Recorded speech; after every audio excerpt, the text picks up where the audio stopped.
What up, though? Finally out this bitch.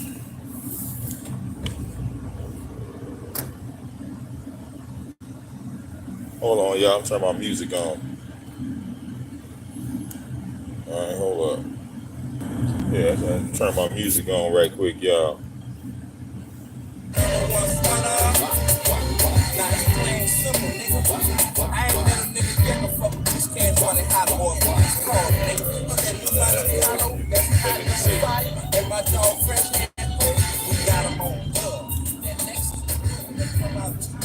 All right, man.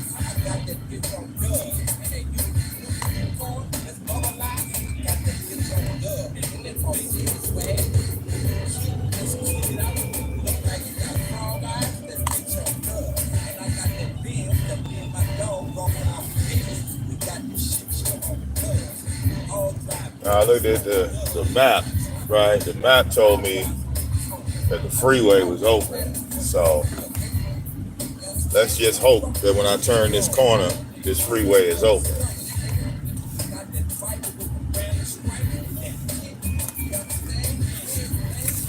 You know what I'm saying? 'Cause it'll be annoying if it's not.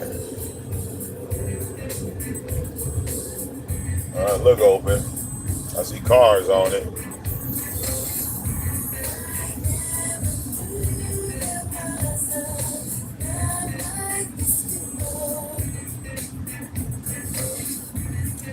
Well, it's open, so let's gamble, right? Because if it's closed when I get to the crib, well then shit, I'm headed all the way to fucking Orchard Lake Road. Okay, which will put me all the way the fuck out of the way. All right, all the way the hell out of the way.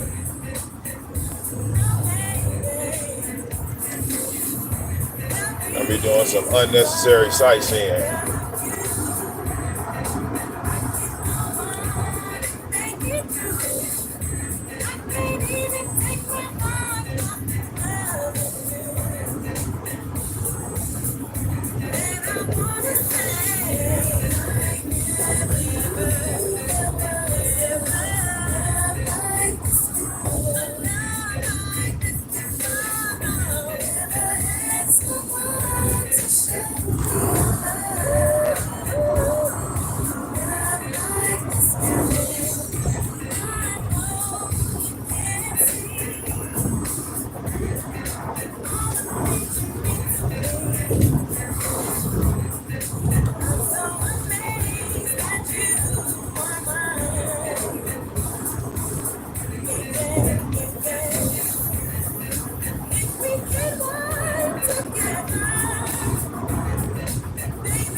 Yeah.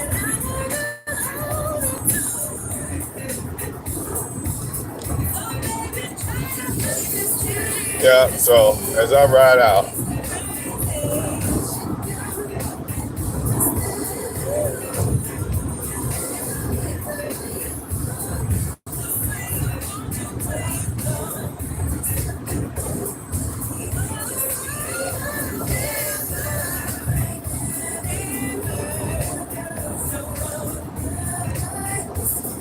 yeah, they are officially eliminating the left lane on 696. That's what this construction is for. Okay.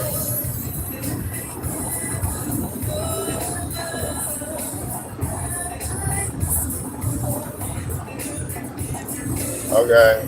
That's what the big construction job is. Alright, it's crazy to me, but okay. I'm curious who approved this shit. Goddamn waste of money. Okay, that's what it is. A waste of money.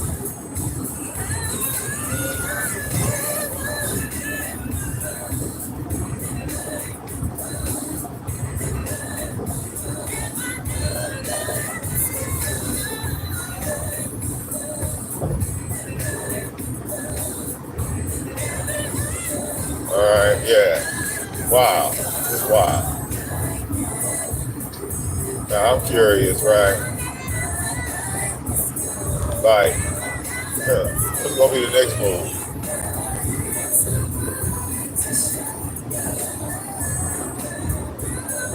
You know, shrinking the goddamn freeway. All right, makes no sense at all.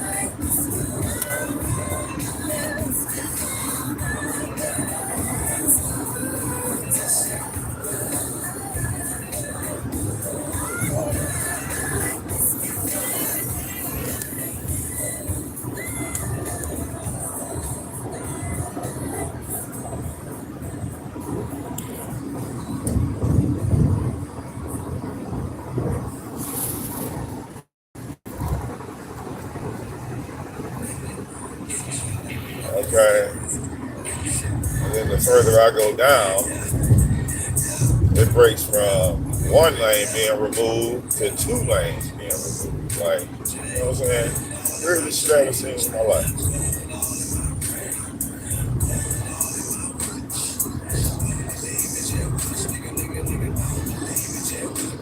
All right, no, you know.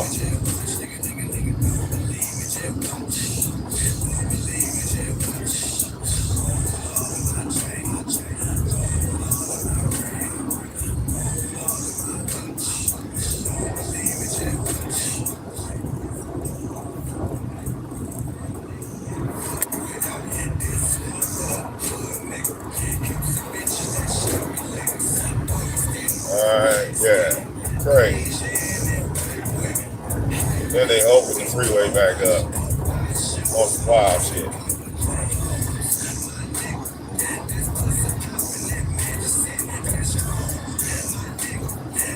Alright.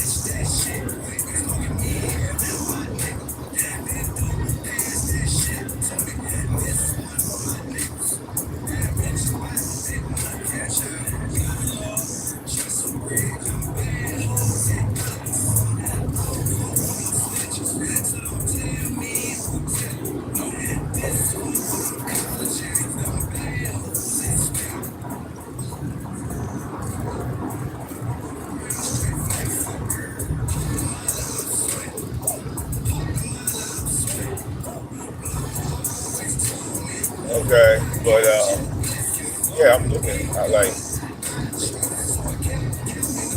they let you off. They don't let you on every drink.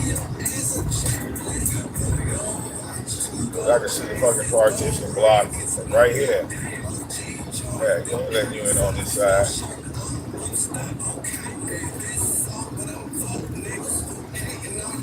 Okay.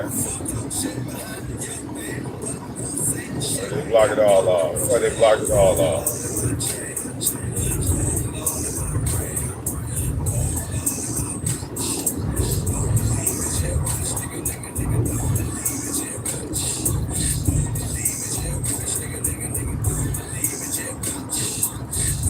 I thought we had through traffic, but I'm looking. Absolutely not. Cars going the wrong way. In left lane. So, yeah, that's a wrap. My fault, y'all. I got y'all like kind of discombobulated.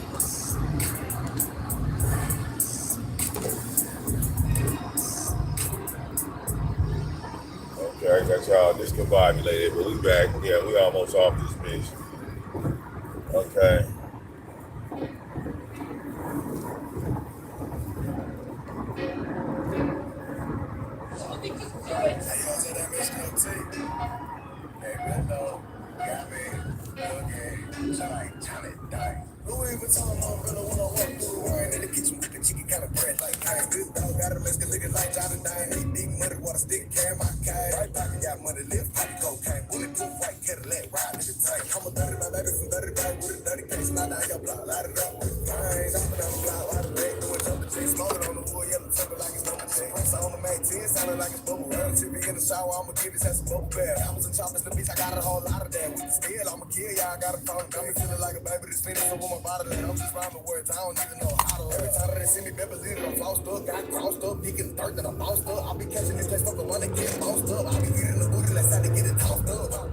Yeah, yeah.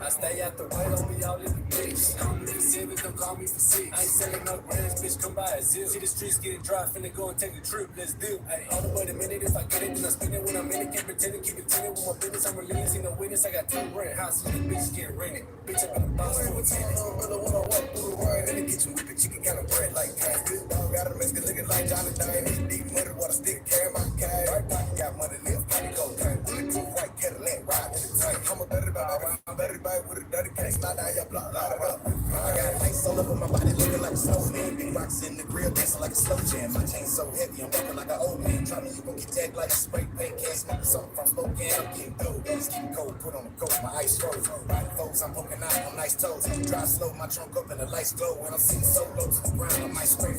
Then fake can and paint, I might fake.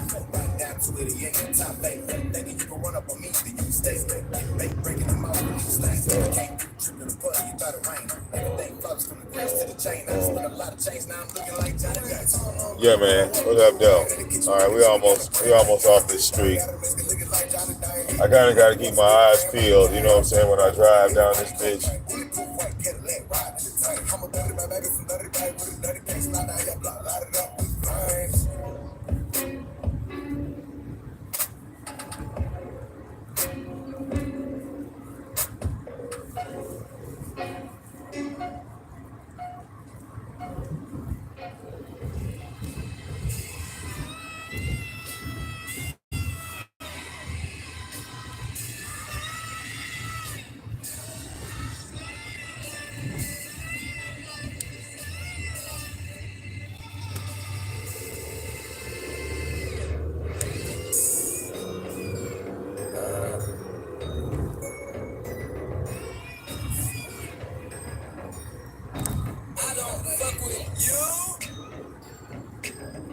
Stupid ass bitch, I ain't fucking with you. You little dumb ass bitch, I ain't fucking with you. I got a million trillion things I'd rather fucking do than to be fucking with you.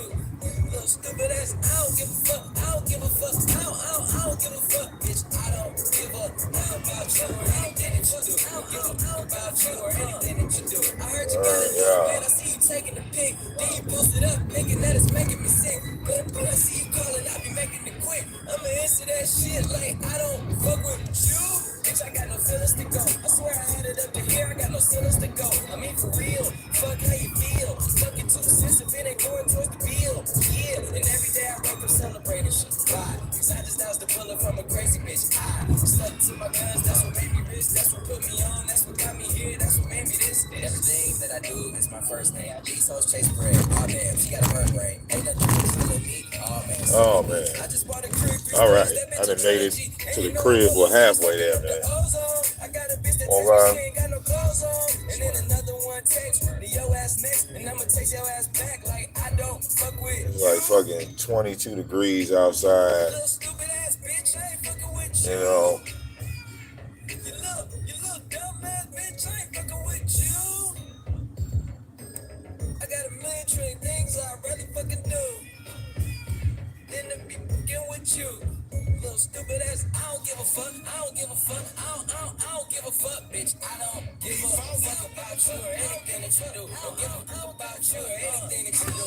Got a million things on my mind, executive deals online, limited amount of time, chasing these dollar signs, and you ain't on your current life. You'll find me up in the MGM casino with the deal. People fucking off Eddie out to the pool property. From the bay to the murder, bitch, my niggas for murder, bitch, she chooses. That's her decision, free my niggas in prison. All fire, okay, shit, for him, but baby, a nigga, hello, shell block, and my ghetto, on him, and a rental, Yeah, man. Like I'm on my street, but I ain't nowhere near my block.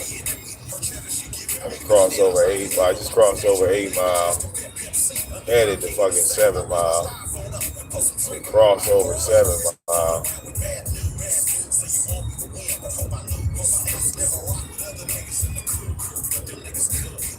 Bitch, I ain't fucking with you.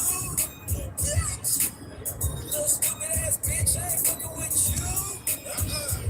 You little dumb ass bitch, I ain't fucking with you. I got a million trillion things I'd rather fucking do than to be fucking with you. I don't give a fuck, I don't give a fuck, I don't give a fuck, bitch. I don't give a fuck about you or anything you do. Don't give a fuck about you or anything that you do. I don't give a fuck, I don't give a fuck, I don't give a fuck, bitch. I don't give a fuck about you or anything. Okay, the infamous 7 Mile. Okay, ain't shit out here on 7 Mile. Absolutely nothing. Okay, cross over this bitch, get to 6 Mile. All right, closer and closer, y'all. Closer and closer. Girl, I guess you need a bad bitch to come around and make it up. I guess drama makes for the best content. Everything got a bad side, even the conscience. Now you're drinking till you're unconscious. Feel me when you get a fine dish, just begin to read the fine print. Life got me meditating like I'm in the Himalayas. Shooting cheap with the Elliot on me like the elevators. Yeah, I know that karma too real, so I hope you're doing cool. But still, stupid ass bitch, I ain't fucking with you.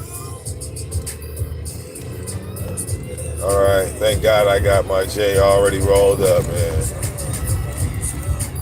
Okay, I'm damn sure ready to smoke.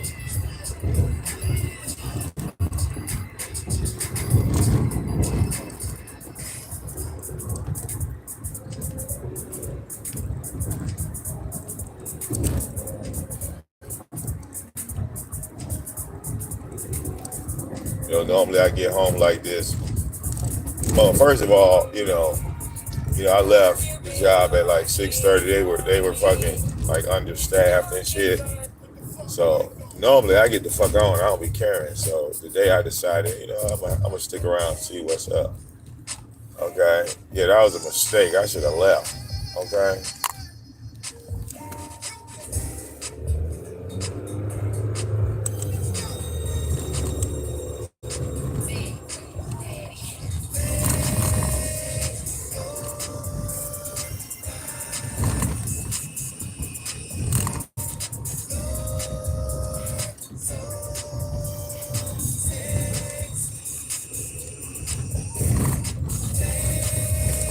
All right. Yeah.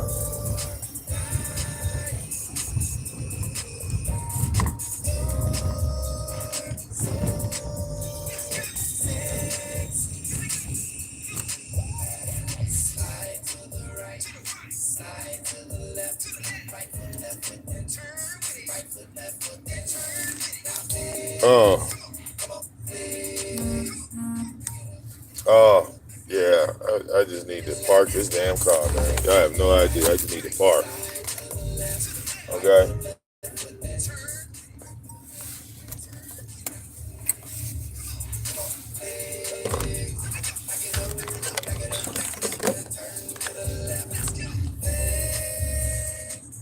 Jim, falling off is you being at a plateau, and then you gradually, lose at what you're doing. I didn't fall off, Jim. I left at the top of the game. Nobody stopped donating to me, Jim. I ended the wrench game. Nobody else did. I'm the one that told people, y'all can't take wrenches over here no more. I never said why y'all stop donating for wrenches. I mean, Super Jim, you would think, after 10 years and 2 cars, I got a right to not be chasing the goddamn numbers no more. I mean, when you find somebody in the black sector that got 700,000 views on a video or, more, they match me or beat me, drop the link so I can go congratulate them.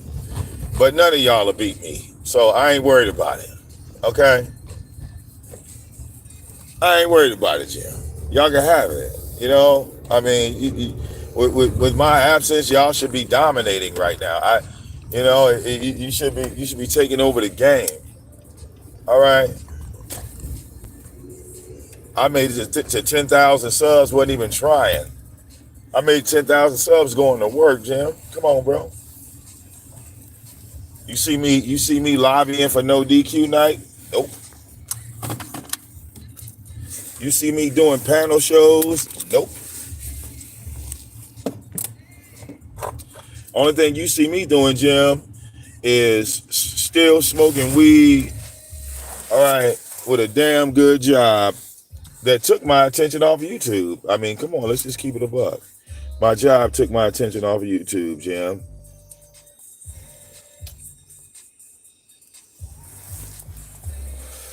You know, you remember the VicDamoane that didn't have a job. The VicDamoane that didn't have a job treated YouTube like a job. I treated YouTube the same way you treat, like, you know, repairing a car. You know, you're a master of the game. I mean, when it comes to fucking taking a car apart, putting it back together, you motherfuckers better call Jim, okay? Because if he don't got the answer for you, throw the car away. So, you know, Jim, if you stop working on cars, would somebody say that you fell off because you don't work on cars no more? Or you don't have the skill to do it because you haven't done it? Come on, man.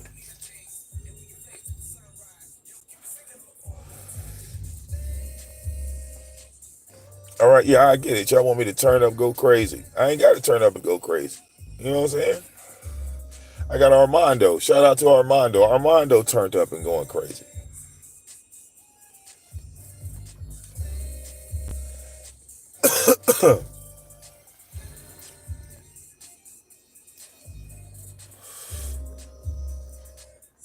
Okay. What you see here, Jim, is called freedom. Okay. No obligations to anyone. I ain't making no mixtapes. I ain't gotta worry about checking my PayPal to see if somebody that sent money so I can give them their mixtape. I ain't got to worry about getting no phone calls, emails. Hey, somebody bought my wrench and I want it back for free. You know, I ain't got to deal with that no more. Hey, I donated to you and you didn't fulfill my obligation. Yeah, Jim. You know, those days are long gone for me.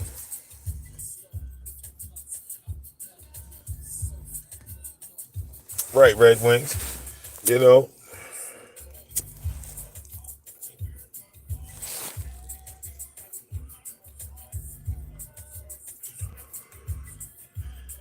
Okay. Just tell me something I haven't done on social media and I'll think about doing it. But Red Wings hockey, haven't we done shows on religion? Haven't we done shows on politics? Didn't we cover wrestling, movies, fucking the world news? Didn't we do roast panels, battles? Okay. We created songs. Okay. Cut me off when I done forgot something. Okay. I wanted to get a video to 100,000 views. I got one to 700,000 views. I wanted to break 500 on Facebook. Shit, I uploaded a video, hit 50,000, went all the way to World Star, and hit 1 million views on World Star. That's viral.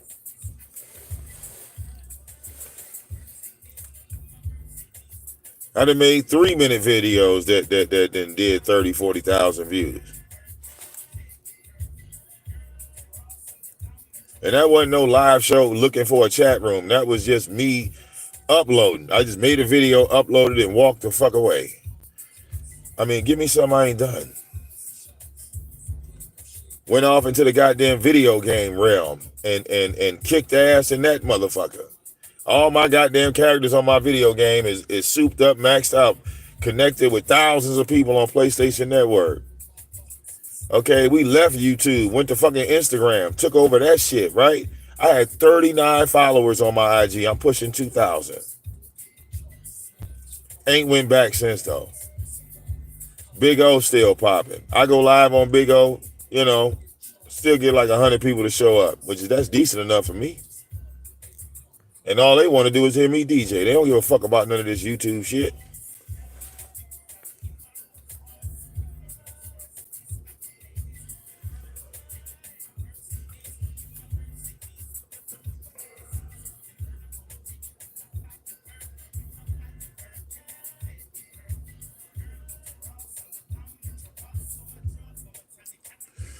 Going viral didn't earn me $1. I made more money doing the panel shows. The panel shows made me more money than any YouTube video could have ever paid me. The panel shows were a big part of the income because it was live interaction. Does that make sense?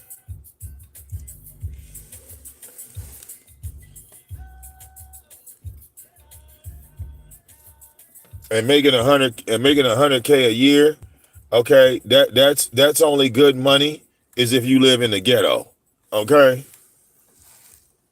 Houses in Detroit are $80,000. What is 100K a year really going to get you? Not much. I hope you live in a low tax bracket state, okay? If your goal is just 100K a year, okay? Just FYI.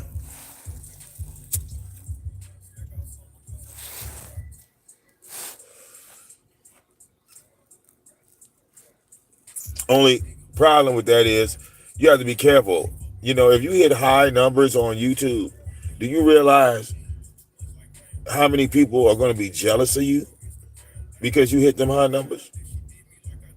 You know, I never knew what it was, you know, what Tommy would be talking about. He'd be complaining so much because we would be on the outside looking in like, nigga, you making all this money. Why the fuck is you complaining? And the money comes with problems. The more money you get, the more problems add on. So this gift of success comes with a huge curse behind it. And some content creators didn't experience that. I'm speaking from personal experience. You could be on top of the fucking mountain, okay, and miserable on top of that mountain. Because everybody on the outside think you winning because you're on top of the mountain.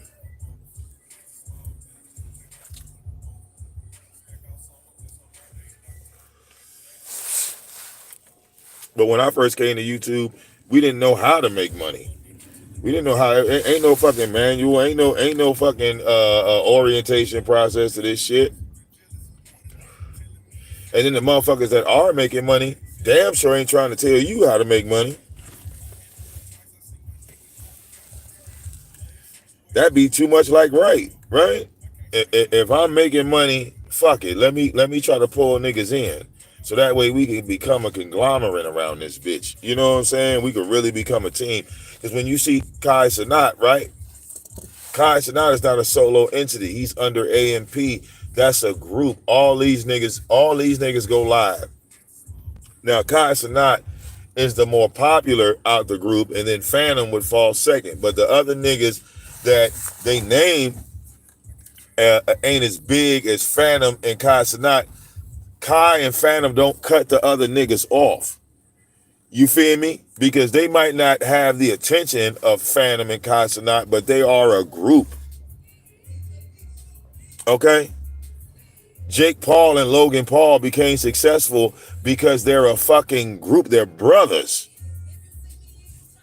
So they got their own individual channels and shit, but look at all the content they did together. So they could go to these separate platforms and come back together, then go to these separate platforms and come back together.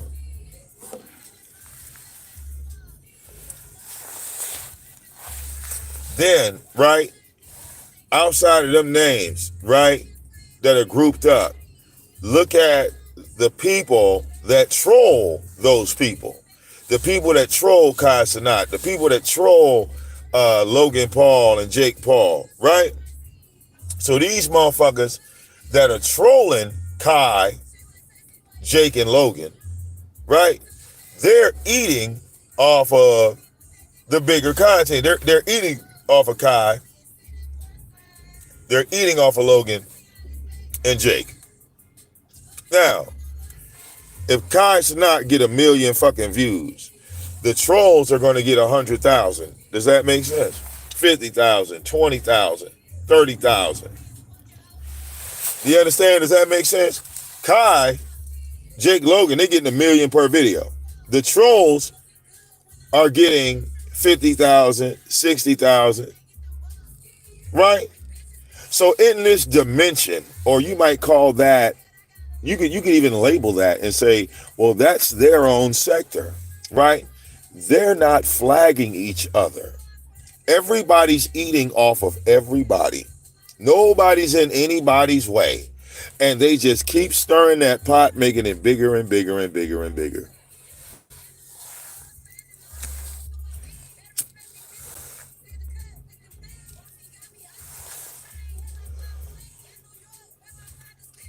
Okay, there's one popular guy. Okay, he might not even consider himself a troll, but he really is a troll. He's a troll that cams up. Okay, look up a guy by the name of A to Zoy. It's spelled Azoty. That's how he spells. A white guy. And all he does, all his videos focus on other people's downfall.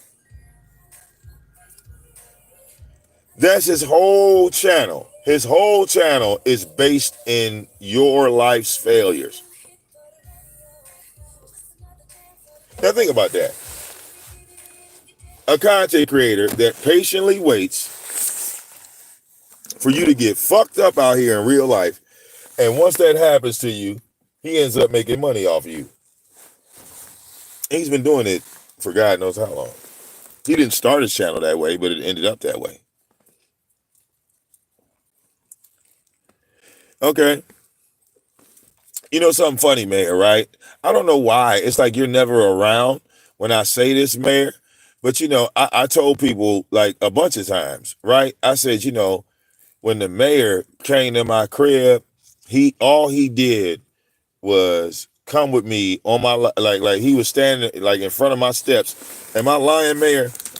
Mayor, wasn't you standing? Let me let that motherfucker. Okay, hold up.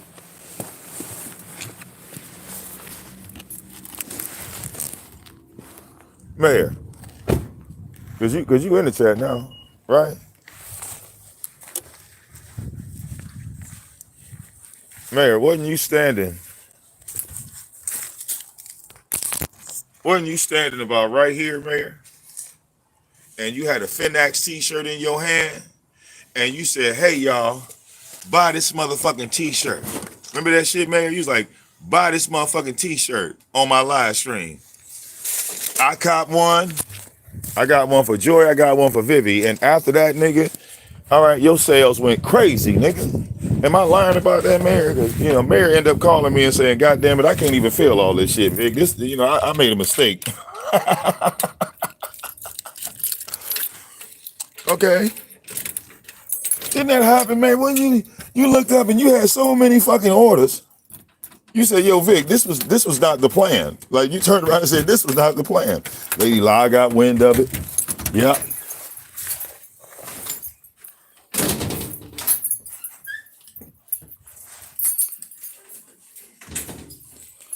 I looked at Mayor like, well, shit, nigga. I'm selling mixtapes over here. What, you thought niggas wasn't buying shit? Oh, yeah. All right, merchandise. That's when we was really doing merchandise over here, right?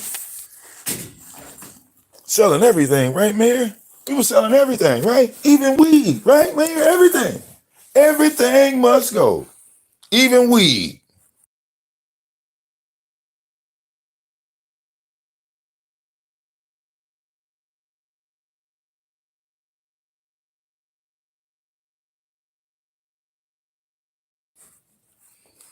Hell, remember when I told y'all, and look, Mayor right here. Mayor's like, Vic, you crazy. You talk about you gonna sell weed online. Now you what? What? I said, Mayor, hey, Mayor, I said, I'm going to come live. I'm going to go grab some ounces, nigga. We're going to be QP'd up, nigga. I'm going to have a whole goddamn thing. He was like, no. He was like, nigga, get a dispensary. I said, no, I ain't getting no dispensary. All right. I said, dispensary come with too many regulations. We going right to the street, nigga, door to door, nigga. Hey, look, we cutting out that regulation shit. We gonna get the bare minimum and we gonna open up shop. Man was like, no, nigga, the best thing, get the dispensary. You really come up. I said, man, no, I ain't even worried about that, bro. I ain't worried about that, bro.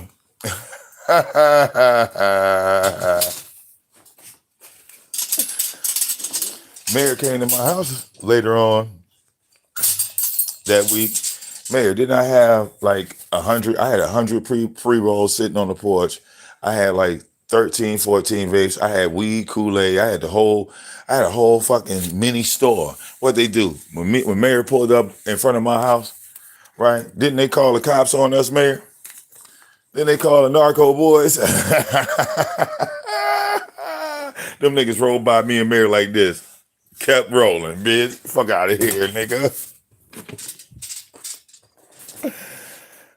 Okay.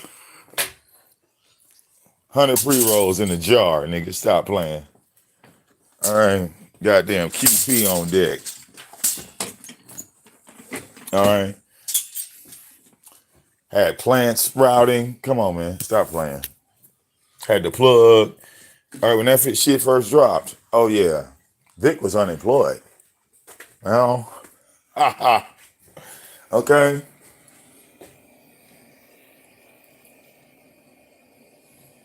So the famous words of Malcolm X, by any means necessary.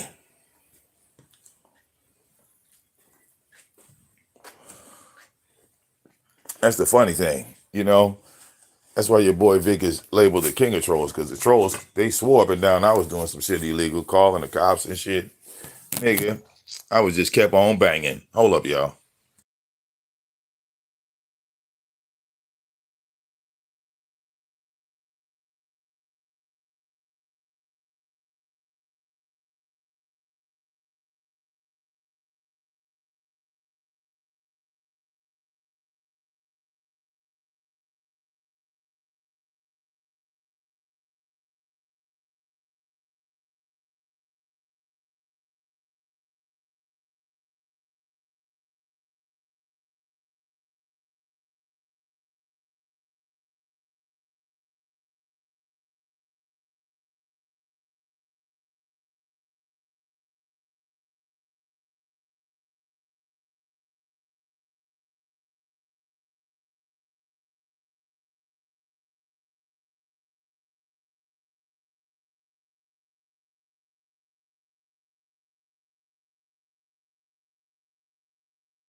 All right.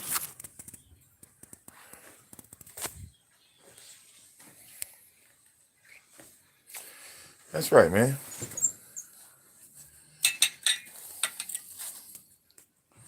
So I'm looking around at people that ain't never did nothing, ain't never tried nothing, never had any type of belief or creativity, you know.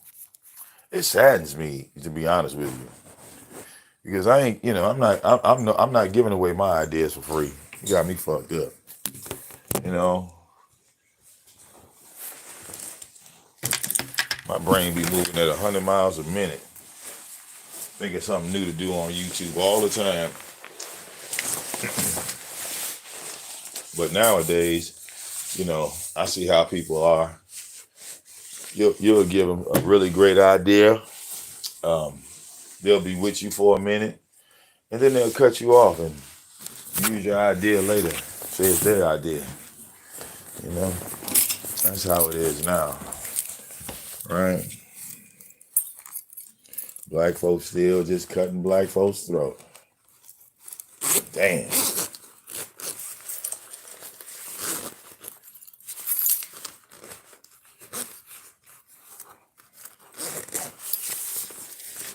You know it's bad when niggas they got the bag coming in and they willing to just walk away from that shit. Like,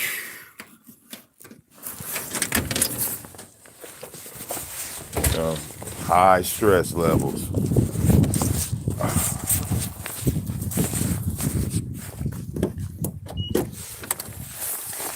High stress levels.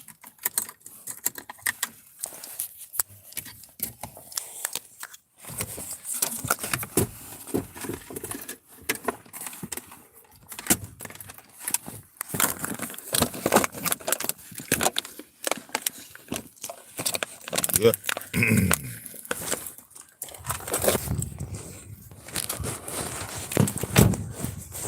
This car out.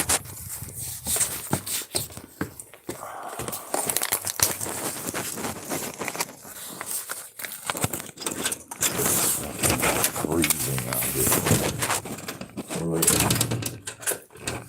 Bitter cold. Bitter cold. You know what I mean?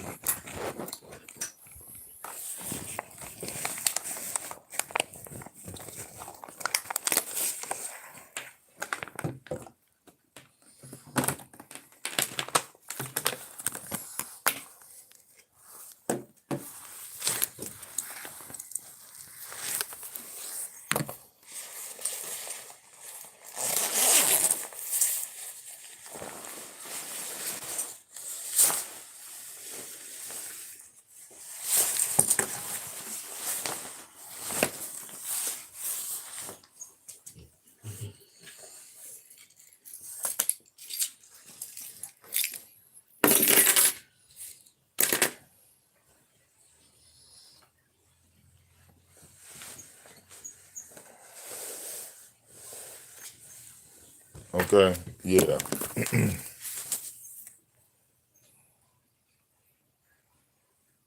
Let me plug this up, y'all. Because if I don't, this stream is just going to cut off. You said first time here. Well, welcome. I've been here for 11 goddamn years. You know, pardon my excitement.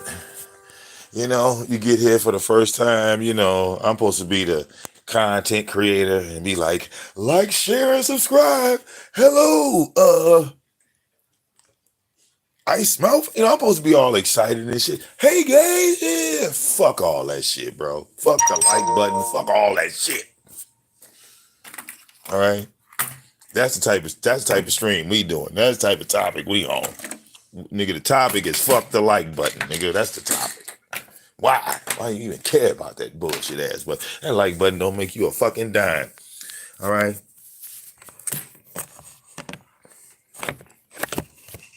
God damn it. Fuck the like button. Notice how I've been live for 45 minutes. I ain't asked y'all, it's 15 people in here. Can I get 6 likes? Fuck the fucking like button, man. Goddamn like button. Need that fucking bullshit.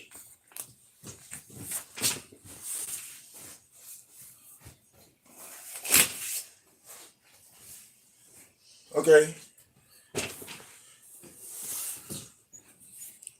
Dumbest shit I ever heard in my fucking life.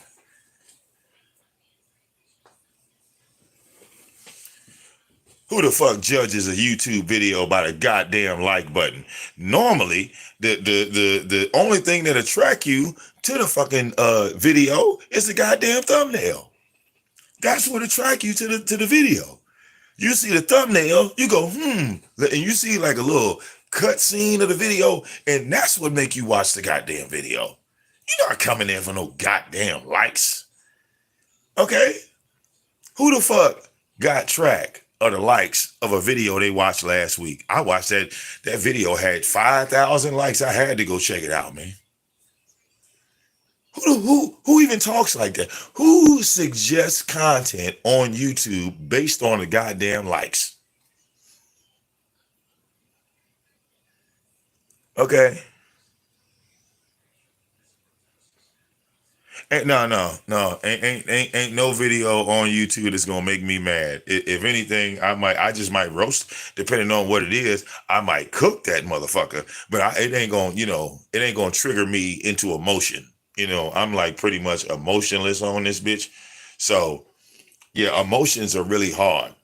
Like the only time I could think of crying was, when my dog died, and when my mother's brother died, my uncle. And I didn't record none of them YouTube tears are up. I didn't come live and I didn't cry on YouTube. You know, I turned my shit off. Okay, motherfuckers come live crying. Oh, my uncle died. My mother. What the fuck are you doing? What are you doing? All right. You said somebody tried to break into your house while you was at work. Man, look, I hope you got a big ass dog in your shit. Okay.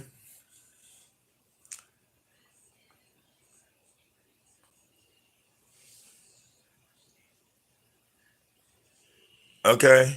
Yeah. American Bully. I got a blue nose sitting under me.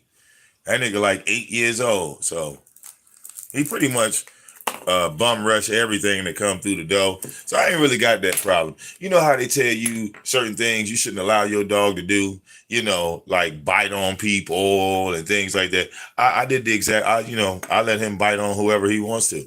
You know, this nigga bite you because he's happy. Snowflake is a biter. He'll just bite you, That's how he greets you. You know how some dogs lick you and shit? That nigga greets you with his teeth. Even though he might not rip the skin, he's still gonna fucking bite you. You understand? He's just gonna remind you that he has teeth. He doesn't have hands, so he can't really grab you with his paws and shit. So he's just gonna go for what he knows, and his I mean, y'all seen his jawline, right? This nigga could swallow my entire fist. So that's the way he that's the way he does. Some people might take it as aggression, so I just have to put them up sometime. You ain't used to dogs, especially well-kept dogs, not like the abused dogs or the dogs that haven't had a lot of human contact. He's had human contact, we just let some shit slide, and now he just thinks that's normal. He thinks that, that's what he's supposed to do.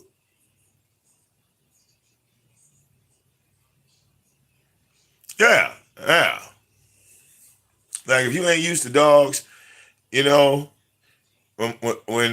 Snowflake rustle up on you, it's going to terrify you. So at that point, you just might trigger him. He might get serious on you. He might get serious on you.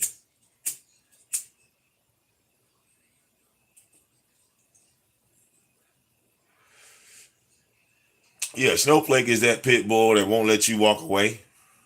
Like, like once you get up on him, you might even pet him. He might not do shit while you rubbing him, but as soon as you lift your hands up, he's not gonna let you walk away. Because your hands eventually gonna get tired of rubbing him. Your hands eventually gonna get tired of doing this. As soon as you take your hands off, he ain't gonna get tired at all. He's not gonna get tired at all. This motherfucker got so much energy. All right. No, I'm American. Yeah, I don't do Spanish. I mean, ain't nothing wrong with Spanish people. But if I was in Mexico, I would definitely learn Spanish. So when you come to America, it should be the same rule. I go to India, I can't eat one of them fucking cows walking around, right? They're not gonna make accommodations for me. You feel me? They're not gonna make accommodations for me.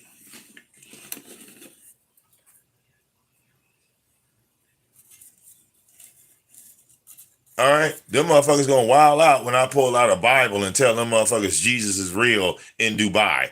They gonna be fucked up. You see? So nothing personal. I ain't got no problem. But yeah, English. Hell, I mean, we are the most complicated language, right? As we'll make up a word that just didn't exist. You can't do that in any other language. They just can't make up words. Only in English they could do that. That's why we have ebonics. Bunch of made up shit. People just put definitions with them, you know?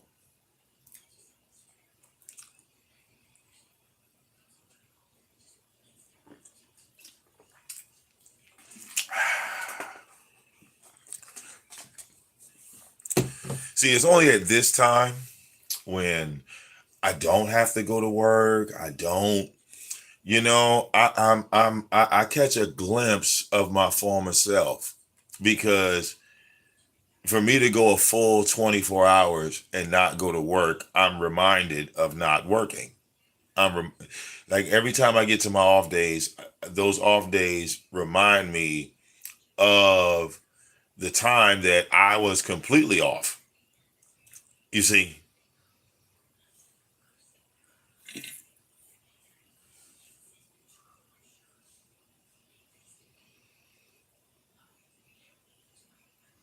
Oh, I'm sorry to hear that. Losing a son.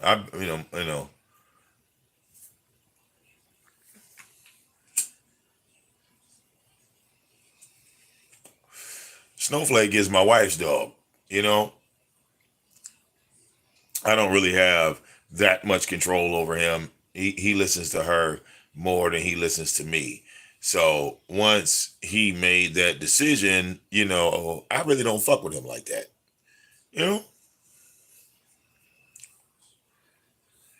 even though I'm the one that picked him out, I'm the one that brought him in the house. The nigga chose my wife. So it's fuck him now. You see? Like I came in here, right? You didn't hear no dog jumping around happy to see me coming in the door. I didn't open this nigga's cage. His cage is open right now. You listen.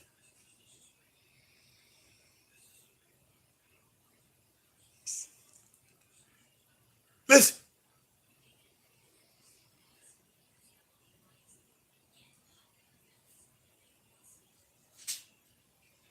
I'm the one giving this nigga chicken bones, rib bones.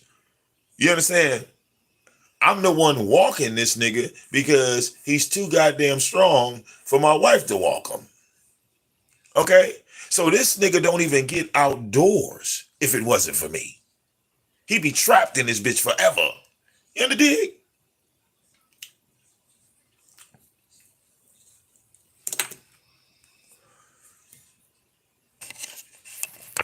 Okay?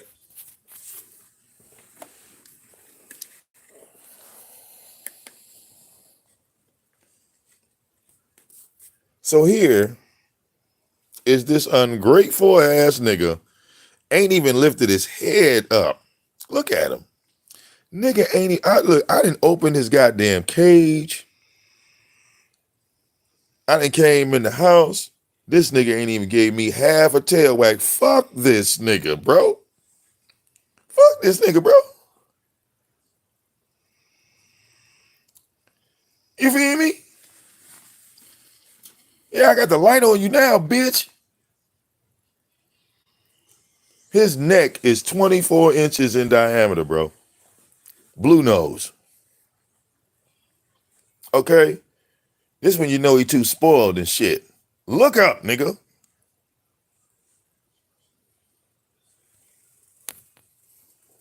Spotlight, bitch. Spotlight. Wake your dumb ass up, nigga. Police light. Police. Police, nigga. Police, nigga. Police, nigga. Police, nigga. Look at him. Ain't nothing waking this bitch ass nigga. Look at him. Ain't shit. This nigga don't give a fuck, bro. Okay? My goddamn nerves. He been sitting there the whole time.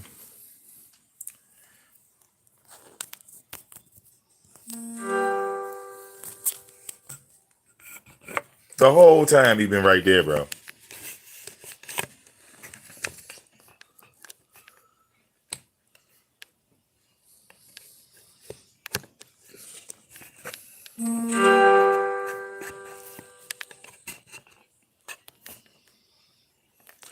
Well, before my girl dog passed away, they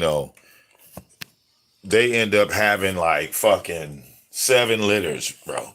No cap. The the biggest problem we had was keeping them separate. My girl wasn't as big as him, but when she would go in the heat, this nigga would get, you know, crypto strength. He would turn into Superman's dog. Okay, nothing could contain him. Nothing could stop him. Okay, it's like he would turn in. You ever seen that movie Man's Best Friend? That's what this nigga would turn into. I mean, just an unstoppable force. So before I got this cage, I had another cage. Like I had got one of them, you know, them little cages from Walmart. Shout out to Key Deadman and Robin Potts, a few others that chipped in for them dog cages. Okay.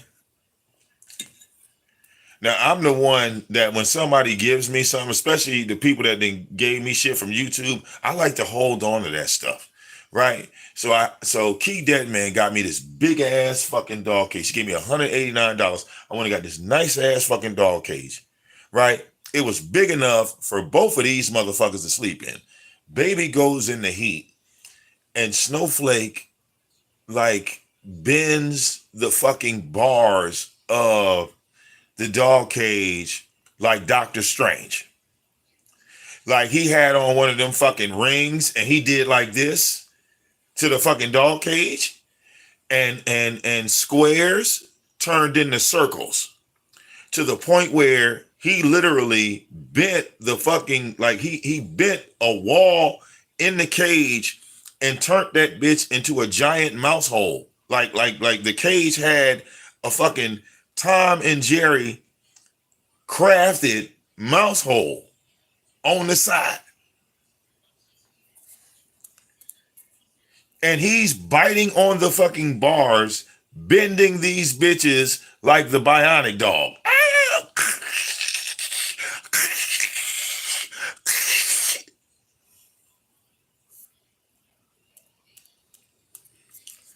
I said, this motherfucker.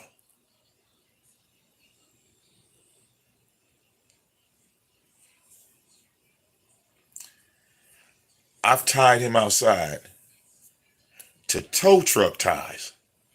I'm not talking about the fucking leashes you get from PetSmart.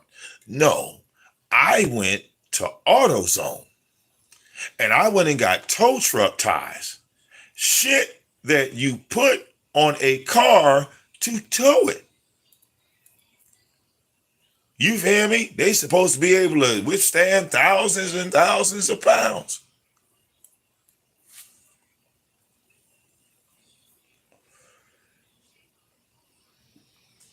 I tie him up with the tow truck tie. He breaks the fucking tow truck tie. He just snapped that bitch right in the middle. He did it to three of them. Three of them. He just broke. Just snapped the bitch. And if he didn't snap the tow truck tie, then he would snatch the branch that the tow truck tie was connected to. Like the tree I had him tied up to in the backyard, he broke it. He broke that tree. Broke the fucking tree. I came out there, the tree was broke. I was like, you know what, man? You know, because even AOV be like, yeah, you know, leave him outside. Let me get some air. I said, do you know that's dangerous? I can't leave this motherfucker outside. Leaving him outside is a problem, okay? The nigga break loose. All that falls on me. If anything, this nigga need to be contained and monitored 24/7. The fuck? Okay. Gotta walk this nigga in the middle of the fucking street to protect the community. No. No.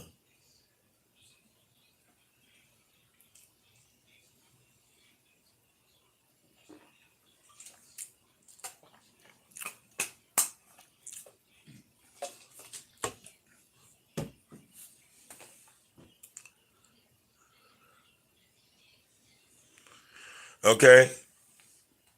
Now my homie next door, man, Snowflake love this nigga. Snowflake loves this nigga next door. My neighbor come over here and he just lights up. He lights up like he was owned by white people or something. Like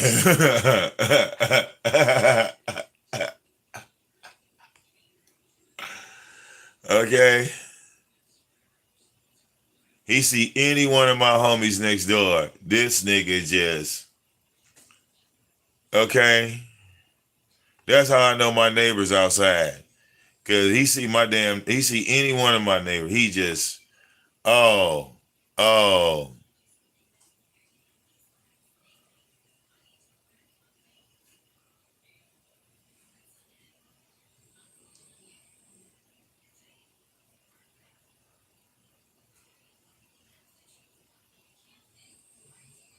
Okay.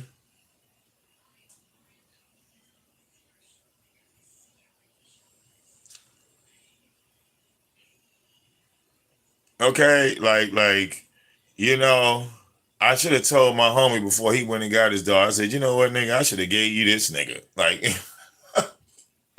I should have gave you this nigga before you went and got your boy, nigga.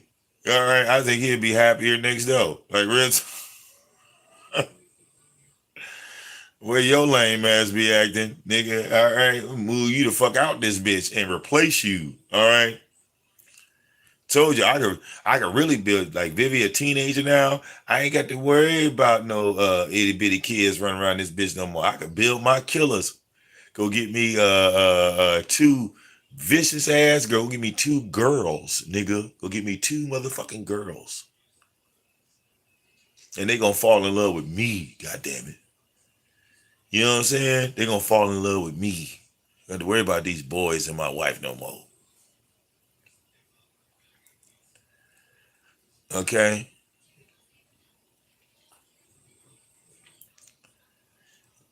My girl would greet me every motherfucking day, every morning. She would greet me every morning. Okay. This nigga behind me, he just wait for my wife to get home. He just wait for my wife to get home. Once my wife pull in the driveway, oh, he lighten up. He see me, he be like, what's up, nigga?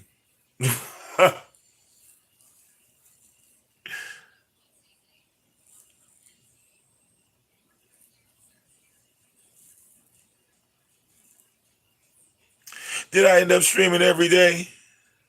Skywalker? Thought I missed the day. Did I get one in every day this week? I wasn't even trying, bro. Swear to God, I wasn't trying.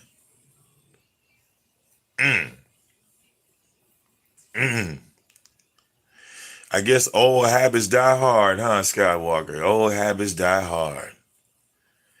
You know? I mean, shout out to everybody I fuck with because I'll go hit a panel. But after a while, I'll be like, yo, I need to go put up some content on my shit. Like, it'll just like hit me in the back of my mind. Like,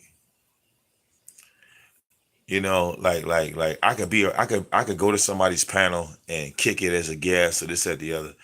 But it's something about having your own microphone, like it's cool to share the mic or go in and, be an add-on to some shit. But, at some point, if you got a mouthpiece, you should be throwing shit up, on your own shit too. Like I don't neglect my channel. Okay. Well, damn it, if I'm addicted, goddamn it, look, I'm gonna pass this YouTube crack pipe to you, Skywalker. It's on you. It's on you. If I'm addicted, you mean we addicted, nigga? Is that what I think that's what you meant to say? You mean we addicted, nigga?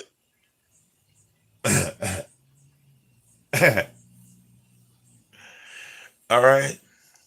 You addicted to the goddamn retract statement comment. You love that motherfucking button. You love the hell out that goddamn retract button. Okay. like the feds ain't recording all your shit, nigga. Like, record that nigga. He act like he didn't. We got all your shit, nigga.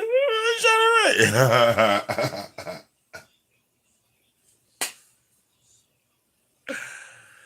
Okay. Giving honor to Tyra. Retract your comment. I'm going to give you 30 seconds to retract your statement.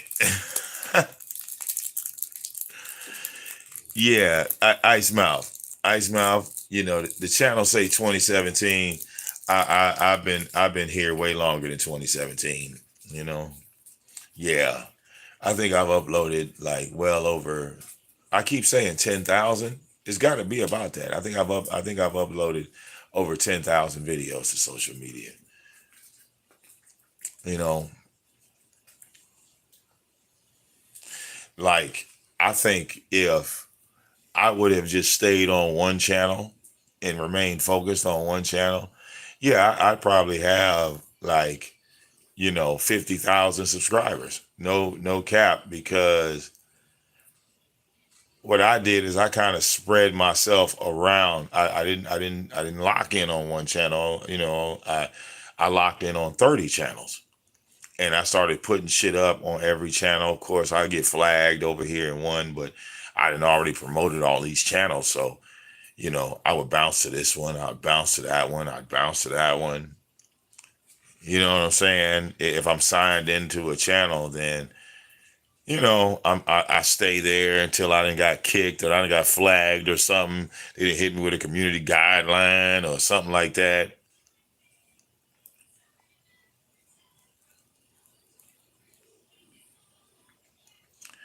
He says you got 2 videos. Well, it's not Don't Run Away Now. Actually the name of that channel is Don't Get Scared Now. That's okay. Because everybody was afraid of VicDamoane, so I made a channel called Don't Get Scared Now. But that was in my political era. You know, that was me covering the Illuminati. Cause they was taking, you know, covering that shit. Man, listen, you won't even make it to the upload. That motherfucker will say processing, cancel, bitch. Like, and that was well over 10 years ago. So the AI was already on deck. You know, 10 years ago, we was exposing Illuminati like a motherfucker in everything from music to politics. Okay. The symbolism, all that shit. And as we got to breaking that shit down, man, YouTube was flagging the fuck out of the shit we was posting. Because we was posting like real shit. We were getting like undeniable evidence of shit. And, you know, like turning it into a compilation. So you didn't have just like let's say like a 3-minute clip. No, that was like a 30-minute video. Fucking documentaries we was putting on this bitch. So as we got to uploading, and they were, you know, canceling the upload, what we would do was we would play rap music, like in the background. It wasn't loud enough to overpower the video, but it was loud enough for you to hear it playing. And when we did that, oh, we got around a whole bunch of shit, because then the AI identified it as original content with the music going with the audio. So let's say, for example, if let's say you know, the news, it was something that happened on NBC, and it involved the Illuminati. So they want to just let that slide, right? But we didn't caught it. So okay, boom. We take that, we go to upload it to YouTube. As soon as we go upload it to YouTube, either one or two things happen. Either they cancel the upload or they block the video as soon as it's finished finalizing, it's blocked worldwide. Okay. So now they block that video or, you know, cancel it, right? So you delete it, right? You delete that off your channel. Then you go into we had Movie Maker back then. So we would upload it in the Movie Maker. And then once I put that NBC clip And I put fucking Rick Ross, any Rick Ross song, you know, Chevy Riding High.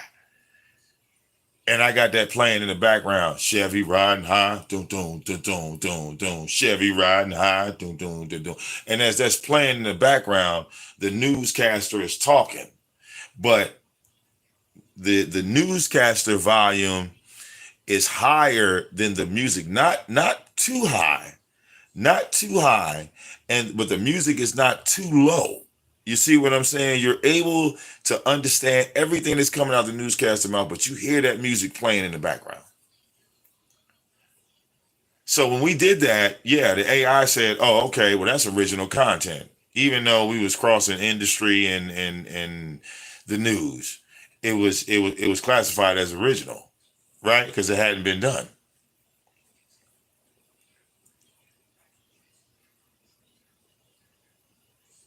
Okay. You said funny. You said that I'm in the process of being a Mason. Well, look, as long as you don't see the devil, I think you're good. Okay, as long as them motherfuckers you don't get in there and them niggas talk about, well, you know, we worship Satan. At that point, it's time to turn around. That's all. You know, like the Masons ain't really, or like the Mason, all the Masons ain't really tied to the Illuminati. Like when I speak on the Illuminati, when I speak on that, I'm talking about the 13 families that run the world. Okay, all the Masons ain't connected to the fucking 13 families, because if that was the case, none of you niggas would be broke. There are black Masons broke as fuck right now. If they were really connected to the Rothschilds and all of them, nigga, you know, you would just go to the World Bank.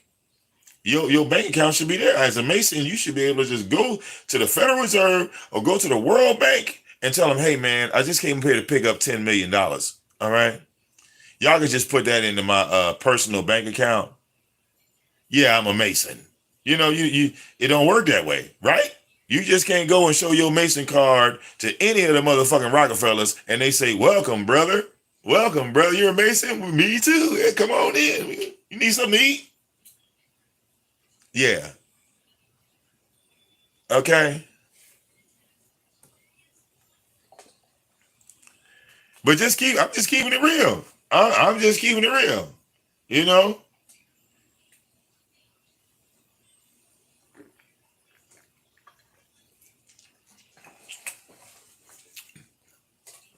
Everything in America has been watered down as of 2025.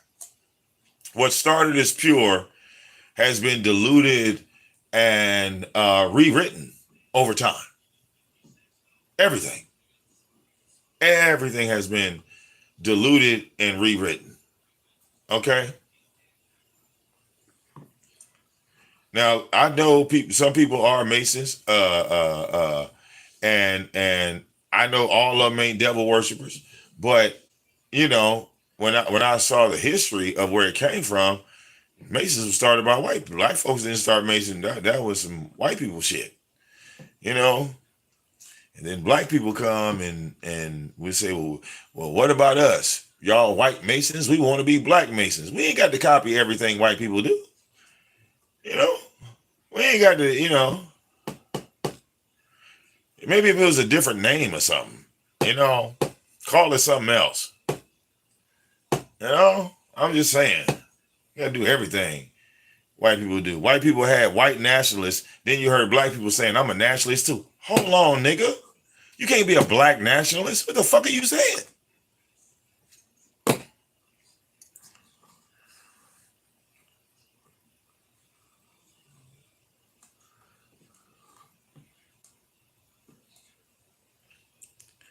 Right. You see that? We got our own separate black Masons. Goddamn. All right. And here we are talking about, well, we need a black dollar. Okay. What else are we going to take for the white man and make it black? You know, I thought black people were creators. You know, I'm just saying. For me personally, you know, it's just not my cup of tea. You know, I'm already affiliated with Jesus, so you know that there's that. I follow Christ. So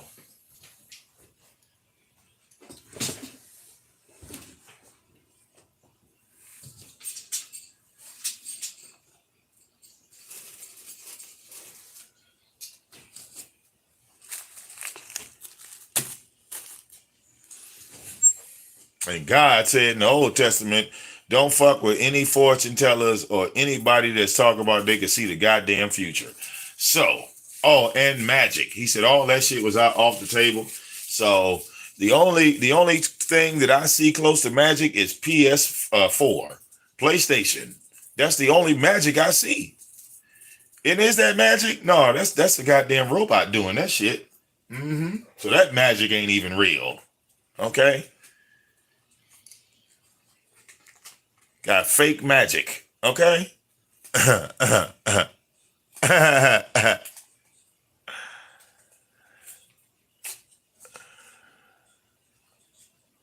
She said, can't be a felon and be a Mason. That's a silly rule because I would think that the Masons would want some gangsters, some motherfuckers that would be ready to break the law. Okay, everybody can't give up. See, that's what I'm saying. We supposed to lay down. And what about all them people that live in the South? If you are black and you live in the South, you didn't seen racism. You should. Okay, you should have seen some goddamn white folks flying Confederate flags. You should have seen some white people with some goddamn Nazi tattoos. Because they definitely down there. They definitely down there.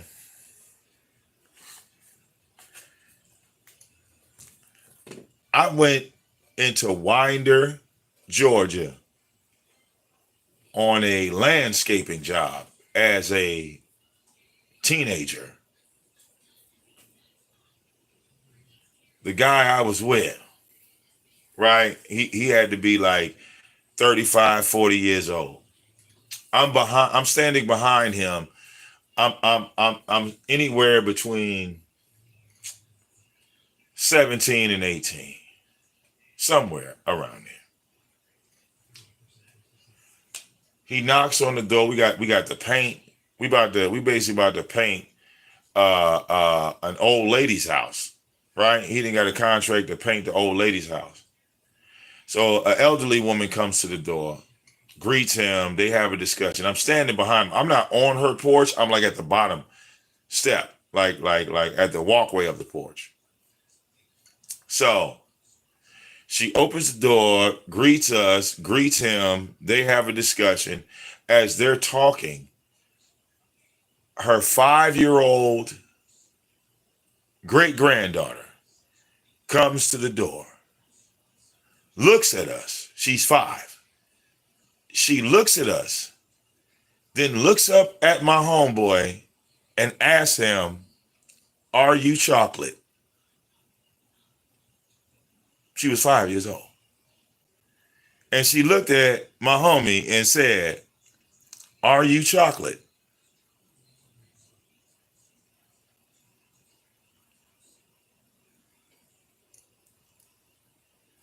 At 5 years old, this was her first time seeing a black man in real life. And the grandma, "Oh, come on, no, don't say that, don't say that." Right. Oh, you didn't catch that? She thought he was made out of chocolate. You said, "Pouring me another drink." You had to think about it, right? This is a little 5-year-old white girl. We are in one of the whitest cities in Georgia. Winder.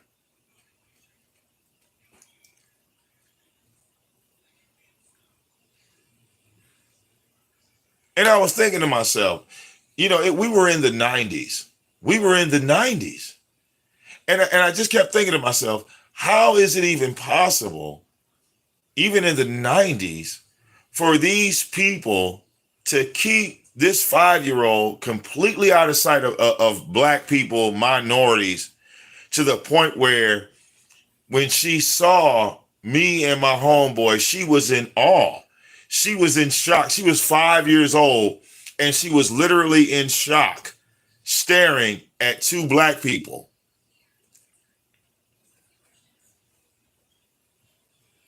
Do you feel what I'm saying? So I had to analyze that. I looked at that. I didn't get offended, but I looked at that and I paid attention to it. And I said, damn, they implement these kids early. They make sure that their babies don't even see a black person until they're a certain age.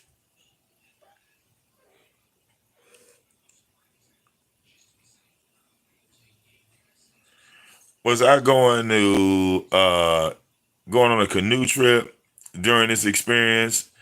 There was a kid playing the banjo. Oh no. Winder, Georgia. Wasn't no banjo out there, bro. If anything, you know how when you go in Georgia and you see those pre-built communities, like when you go inside what look like what might be a street, when you go into that street, you're actually driving into a fucking subdivision of homes and there is no exit. Like when you drive all the way to the back, it's a dead end. It looked like blocks and streets. It's all fucking pre-made. But when you get to the end, you got to turn around and go back out. Because it's a one way in, one way out.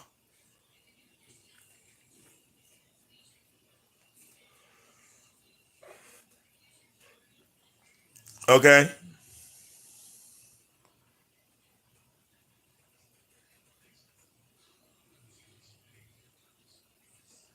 Look at this. See, he said, look, he grew up in South Dallas. He didn't see a fucking Indian lady until you was 8. Damn. You see what I'm saying? Now, in the black community, right? I didn't see an actual gay person in real life until I was 11 or 12. That shit had me thrown like a mother. That was something that had to be explained to me. Okay? Because at 12 years old, I knew I was not gay. When I saw a man dressed in full drag, okay, I'll never forget that. His name was Angel Claudio. He was a fucking clothing designer. This motherfucker was designing clothes and selling them motherfuckers in London. Right? Angel Claudio was his name. He loved my fucking sister. He would always design clothes for her. So my sister goes and takes me to meet him for the first time. And I remember he was like,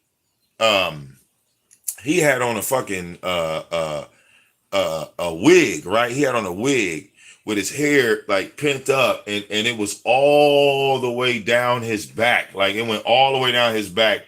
He had on these go-go boots, right? He had on some go-go boots. He had on a tight top and some and you know, women, you know, like a women's like tight top and like tight pants to go with it. He was matching, right? He had on like matching, you know, it matched, right? And this guy had to be at least 6'4" with the fucking boots on. It made him 6'8", and he's walking, right? He's walking, like we're in a conference hall because they were setting up for a fashion show. So I see him walking up to me and my sister to greet my sister. She's like, hey, you know, this is my little brother, this, that, the other. At this point, right?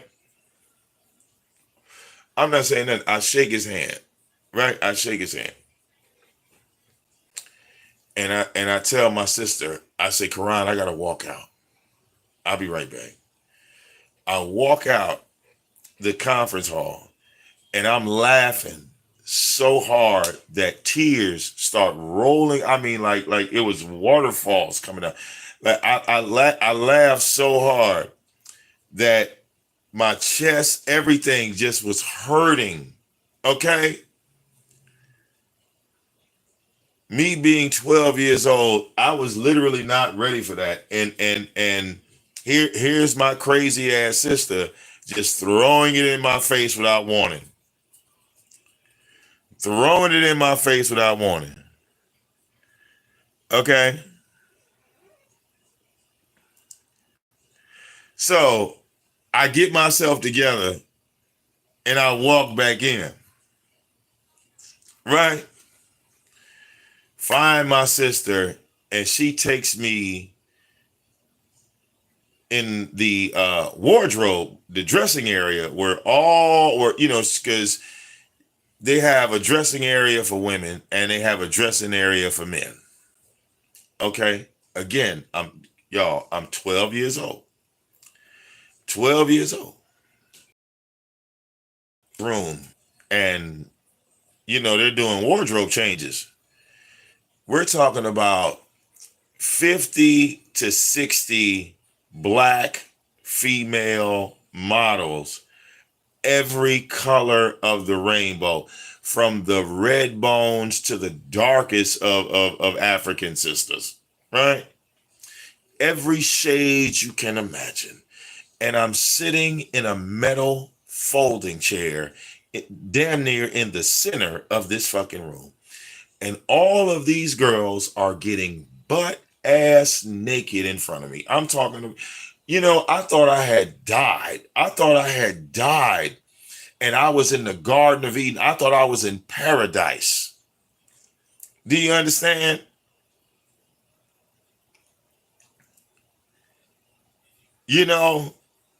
I like, it was just it was all around me. All around me. And I'm like, stuck. I am stuck.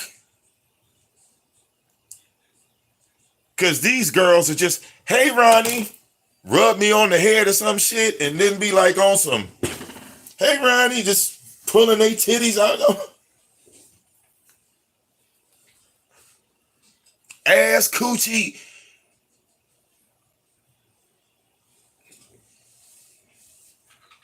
Wall to wall. And I'm not talking about just like the average chicks you see on the street. No, this was a room organized full of fucking models. They were all models. All of them.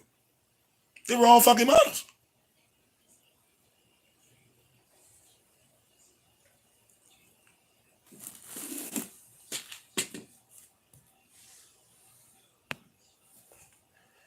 Okay. Then my sister had this one friend. I'll never forget her. Her name was Nia. Okay. Nia at the time had to be between 18. I think she was either 18 or 19, somewhere around there. 18 or 19. And out of all these women, I see Nia over there. Okay. And it's like, when I saw Nia, right? When I saw Nia in this room, it's like the rest of the room went dark. Okay, the rest of the room just went dark. Like I didn't see, when I saw Nia, my eyes locked on Nia. It was like there was nothing else in the room but a spotlight. Okay.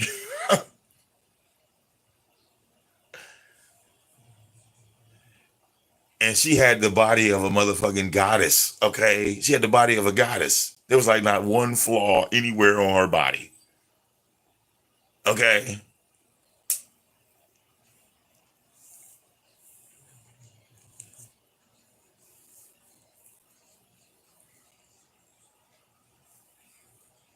So I don't know about y'all, but my sister, she made sure I wasn't gay. She put me in the room with too much titties and ass, like young. She got me together quick. Like, this is what you supposed to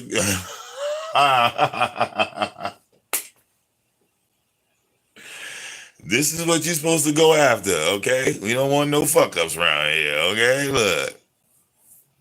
She tell me all the time, little bro, I'm not gonna look at you in no high heels. You ain't gonna be. I wish I could call her because it's early. I wish I could call her. She would tell you. She didn't play that shit. My sister did not talk. She didn't want to see her brother in no high heels. She don't even like it when my hair is long.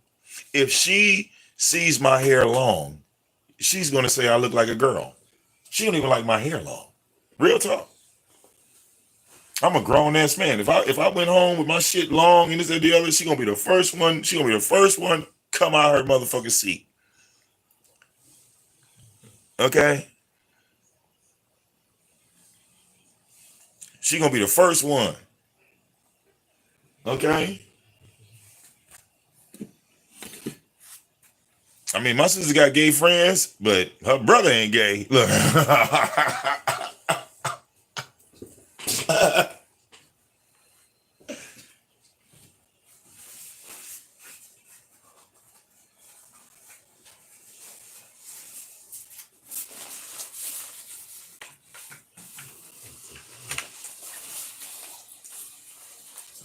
Y'all remember when Vogan was popular and shit?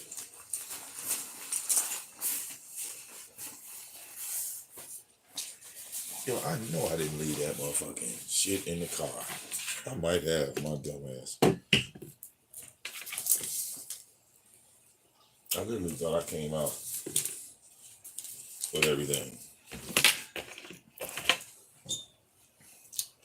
Y'all remember when motherfucking Madonna came out with the Vogue, nigga? Madonna was taking over everything. Talk about some Vogue. Motherfuckers, everybody was voguing. Except Karan, little brother, nigga. That was the only motherfucker that wasn't voguing. Okay? Yeah, Madonna had took over the world with that motherfucking Vogue and shit, nigga. Don't just stand there. Let's get to it. Strike a pose. There's nothing to it. Vogue. That shit was in every party, every club, nigga. That shit, nigga. Okay, that was Madonna crossover song, nigga. She had white people singing that shit, black people singing that shit, and the motherfucking gay community singing that shit, nigga. She had everybody motherfucking voguing. Everybody but Karan's little brother, nigga. Oh no. Oh no, Ronnie, you not doing that shit. Remember that Vogue song, nigga? That shit, nigga. Okay. Then she dropped the video for that bitch too. Remember she dropped the video? It was all in black and white. Then she fucked around and made a movie off that bitch. Okay.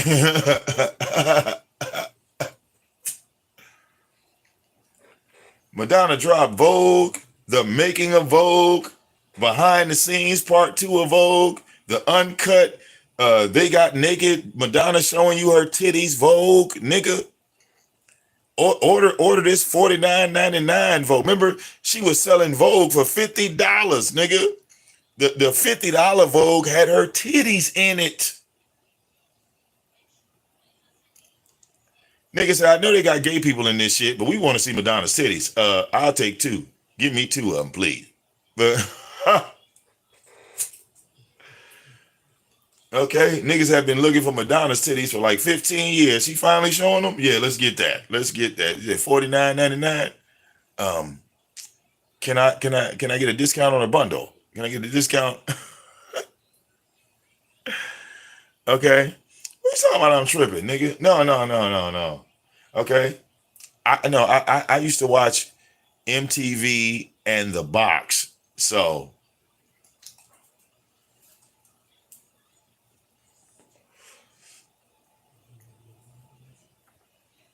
okay. And Vogue was on MTV heavy rotation. Okay, Vogue was in heavy rotation, nigga. You don't think Madonna wasn't in heavy rotation? Yeah, you ain't from the era, nigga. Madonna was the only white woman that had crossed over, nigga. Remember she came out with that song, Like a Prayer?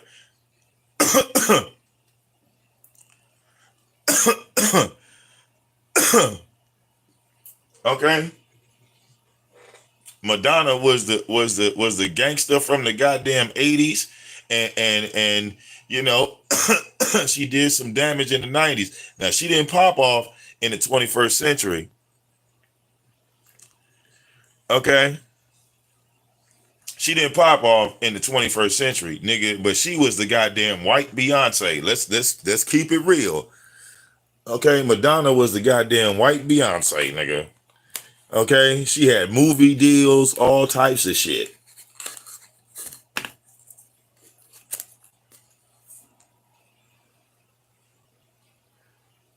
Right. Okay, she was killing the motherfucking game.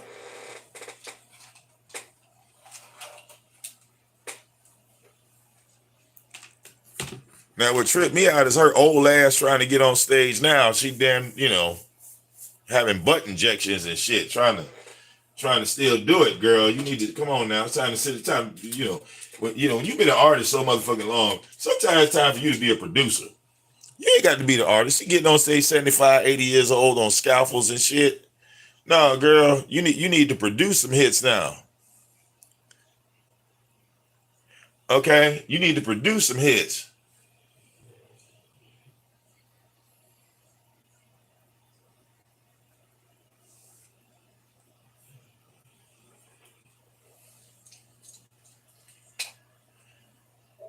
Now, if y'all cheap like me and you still got a PS4, or you might even have a PS5, there was one game that, PlayStation every now and again will get it right. They'll get it right. They'll get it right. Okay, so one of the games I got for free was WWE 2K24. That game, when it first dropped, was like $100. Right? They fucked around, 8, 9 months later, they said, fuck it, here, you can have it for free. Now, I was so disappointed in the last wrestling game, which was 2K20. I think I ended up getting 22 because Betty had got it, right? And I was like, yo, okay, me and Betty go back and forth, but I had to get used to they had changed up the button configuration. That pissed me all the way off. So I went and got 2K24, and I'm like, okay, I got to learn this button configuration. Learn the button configuration. The game ended up being sweet. I have to give it to them. They did their damn thing. And 2K25 is looking even better. Okay, so this month, I think they got it right, y'all. This month, I think they got it right. Okay? These motherfuckers, okay, are giving away the Teenage Ninja Turtles video game. Now, God damn it, this is getting it right.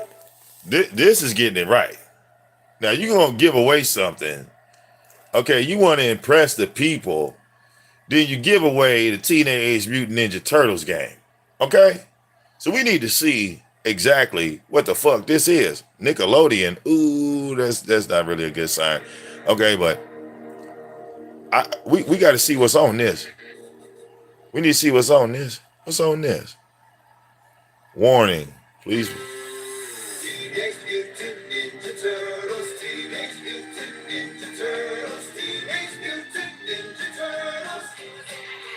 Oh, yeah. Oh, they got it right. See that intro? Oh, they got the intro right. Damn, look. Games, online, turtle lair. All right, what's games? Oh, shit. Okay, wait a minute. Nigga, that is the Teenage Ninja. Ain't that the Teenage Ninja Turtles from goddamn Nintendo? Oh, nigga. Yes. That's the arcade. That's Turtles in Time, nigga. That's the arcade.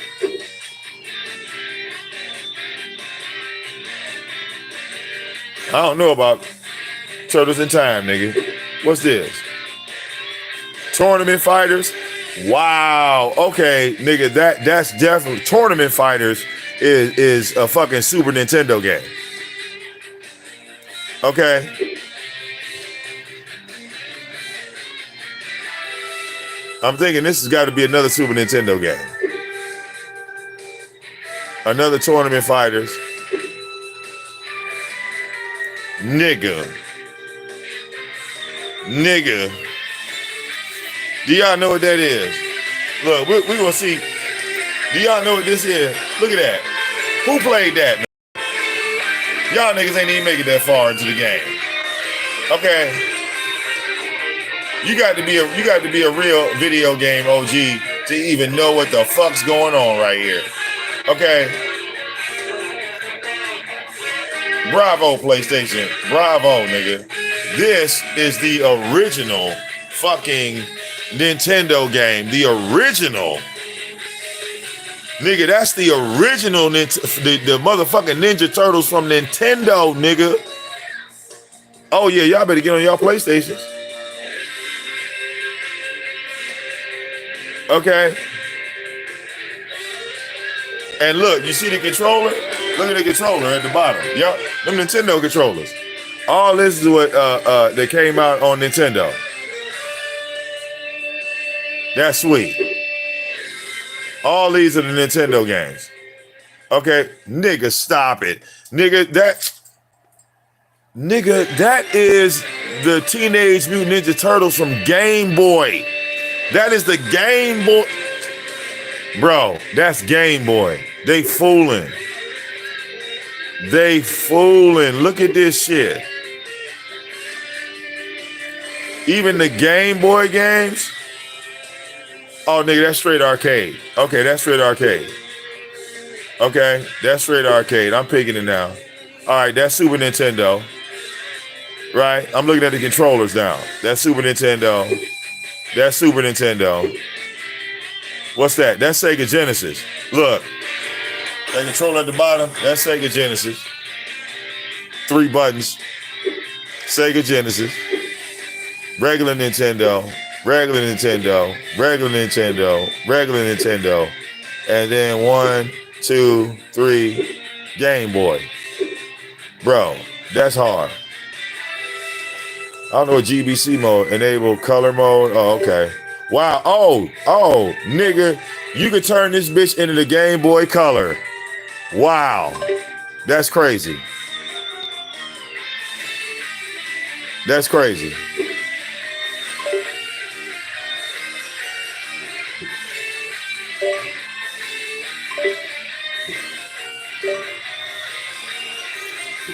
Strategy guide, music, behind the scenes, animated shows.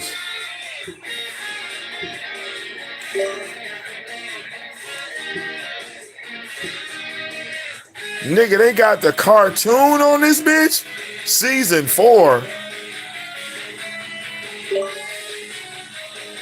Oh, okay.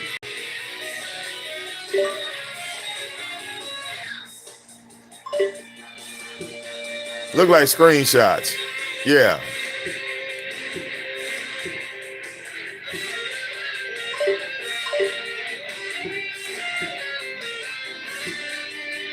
Huh. 2018, the fake turtles. Comic books.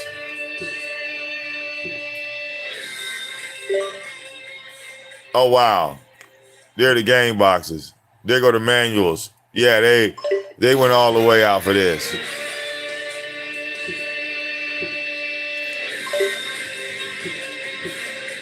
Okay. I just wanted to start it to see what was on it. Man, if y'all got PlayStation Network, go get this motherfucker. It's free. That's free on PlayStation Network right now. You better hurry up and download it, okay? Because it ain't gonna be free forever. That shit ain't gonna be free forever. Okay? Damn show, nigga. The Ninja. Now, see, you give me a video game, give me the goddamn Ninja Turtles. And not only did you give me the Ninja Turtles, they gave me Ninja Turtles for every goddamn console that dropped, nigga. The arcade, the Game Boy, Nintendo, Genesis, and Super Nintendo.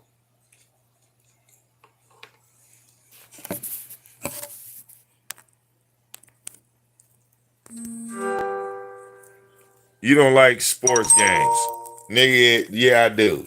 I love sports games. You should check me out playing UFC, okay, and trying my best to not get my ass whooped. Okay. I got a fluke loss that nobody that we erased from the history books. Okay. My first fight, I wasn't ready. I came out there, okay. Swear to God, I came out there trying to box the nigga, right? I tried to box the nigga, and somebody in the chat wrote, "Hey man, this ain't no boxing game." And as soon as they said that, the nigga grabbed me, threw me on the ground, and choked my dumb ass out. So we had to do that rematch, okay? And on that rematch, I knocked this whole ass out. And once I started knocking niggas out, I didn't stop. KO, KO, KO. And these niggas be having chins of steel. I be punching the shit out of these motherfuckers, and they faces start bleeding before they actually fall the fuck over. Okay, I gotta put in some serious work on their face to drop their ass.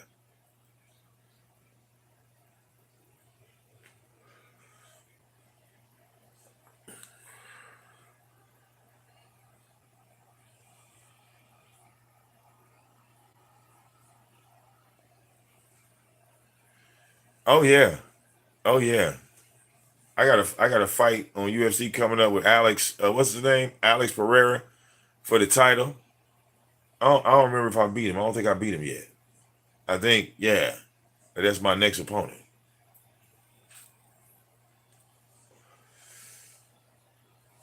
But see, I like games that add a little fantasy to reality. So that's why I kind of like the wrestling games, because nigga, in the wrestling game, you could fuck a nigga up in the wrestling game, bro. In the wrestling game, literally grabbing somebody and hitting them with a pile driver off the edge of the ring to the floor, nigga, that's instant death. That's death. So when you do it to somebody in the wrestling game, you can hit their ass with a pile driver to the floor, then pick their ass back up and continue whooping their motherfucking ass, nigga. I mean, whooping their ass. Okay? You ain't got to kill them. Beat the shit out of them. Okay? Grab a nigga outside the ring, choke that nigga till he submit outside the ring, then throw his ass back in the ring and beat his motherfucking legit. Okay? You gotta try it sometimes, Skywalker. You got them games where you fight and kill a motherfucker, but then you got them games where the nigga don't die, so you just stomp the hell out his ass. Just keep stomping him. Go grab some shit and beat this bitch. Beat a nigga unconscious.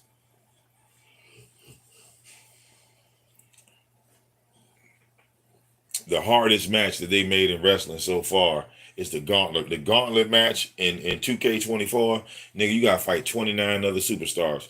Shit, look, 29 other motherfuckers. Okay, only beat it once. Every other time I got my ass whooped. Hold on, y'all.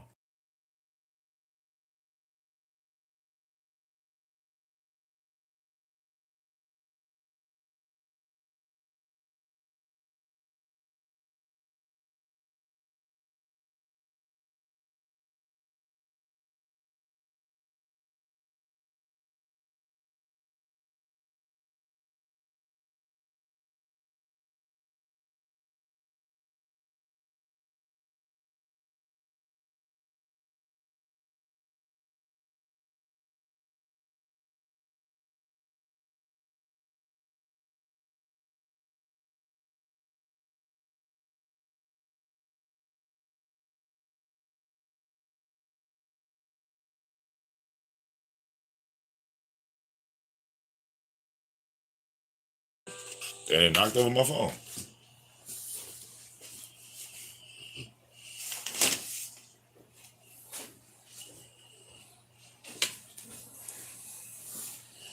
Now, it's two modes in 2K24. You got what I like to call the whoop a nigga ass mode, where your stamina don't really go down, but then they got like more of a realistic mode. that's called the faction wars. And when you play in the faction wars, your stamina is nerfed. So even in real wrestling, right? In real wrestling, you'll see a nigga, you know, you can't do that shit in the game. When you start motherfucking throwing a whole bunch of punches and shit, they have the faction wars set to UFC rules. So if you punching a nigga nonstop, your character is gonna get like tired, nigga. And them punches, they might have started off like this, but then them motherfuckers end up going like this.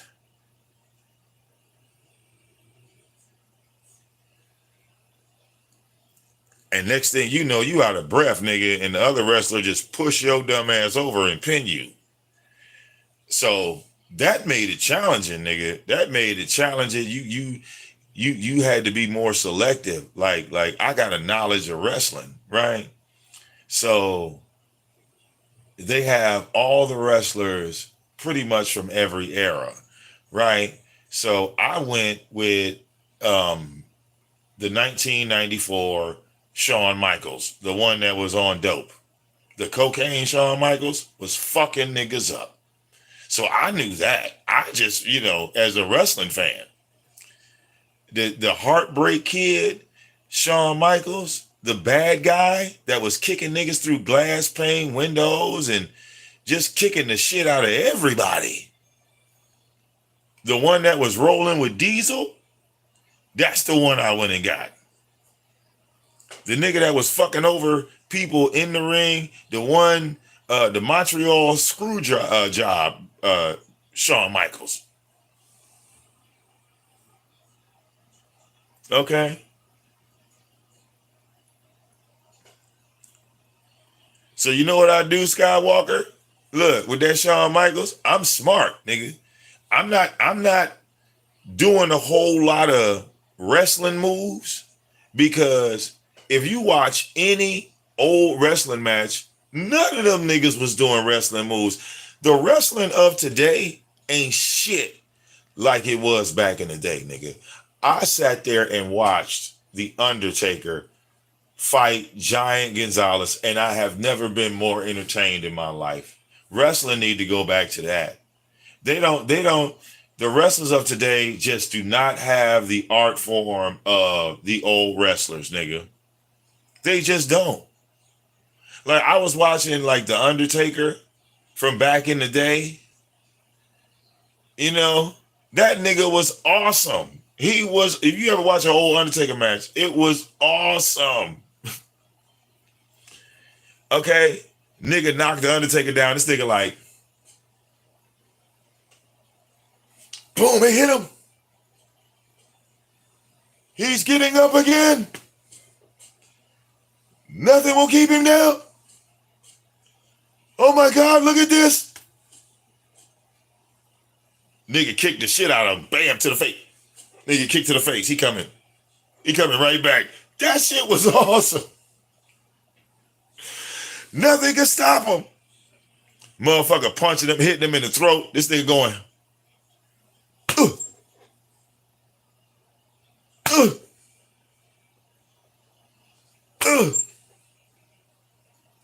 Man, I was like, where is this? Where is this in wrestling?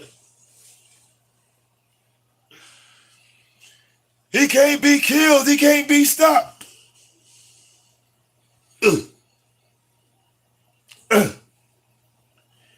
They hit him with a chair. They keep hitting him with chairs. I'm like, yo.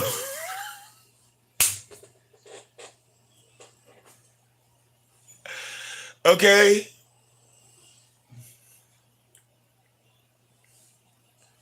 You want to be entertained? Watch The Undertaker versus The Ultimate Warrior. Two motherfuckers that just don't die. Okay.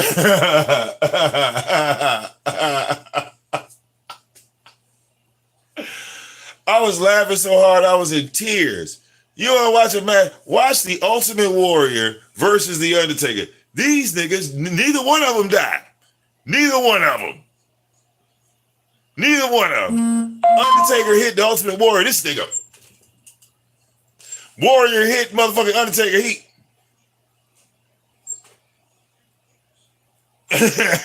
They did that for 20 minutes straight. They did that for 20 minutes straight. In the ring, out the ring. Okay, two motherfuckers in God mode, basically. Fighting each other in God mode. Okay? Okay, I don't even think anybody pinned it. Nobody pinned nobody in that match. It was a double count out. Because they both was in God. All right, both of them. They both in God mode. One nigga hitting the other nigga. And these niggas just don't, nobody feel, Ultimate Warrior don't feel no pain. Undertaker don't feel no pain. Who the hell even signed this match up? Who put these two invincible niggas in the ring? We gonna be here all night waiting on a pin. Okay? All night we gonna, ain't nobody doing no damage.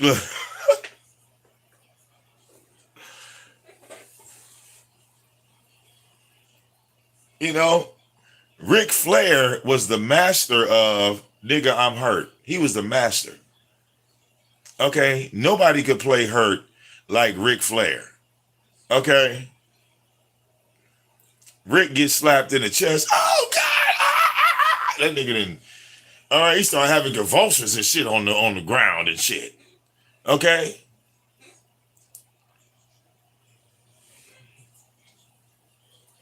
Nobody could do that shit better. Flair talk all that goddamn shit. You know, I miss that. I miss that in wrestling. Now, in fairness, John Cena has finally become evil. So I needed that. I really needed that. Thank you to The Rock. Okay, because now we have an evil John Cena. We have waited well over a decade for a dark John Cena. So I'm glad it's finally happening. You know, this nigga talking about this was his last year. This was his last year. I think he's pulling a Mark Henry on us. I guess this is his last year of being the good guy John Cena. Okay, we got the bad guy, John Cena. And as a bonus, they even made Naomi into a bad guy. Okay, now Naomi is a bad guy, is a fucking villain. And I didn't see that shit coming. No, John Cena has never been a heel. He has never been a heel, ever in his career. Why you think it was so much noise made about it? He has never been a heel in his career.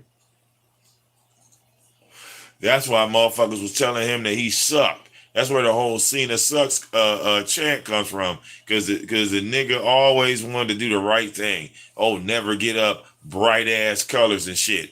Now, when he was the doctor of thugonomics, he was the shit. Everybody liked the rapping John Cena.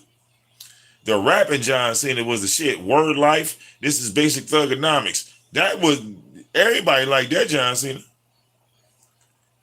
Then he came out, you know, he went to all them goddamn Make-A-Wish Foundation. He got soft.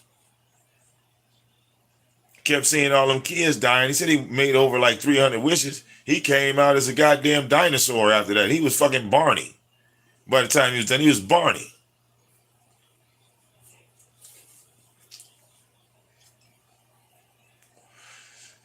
Okay? He was Barney. Okay? So I bet you he won't be making no wishes in 2025 after he just turned heel. Thanks to The Rock. Okay?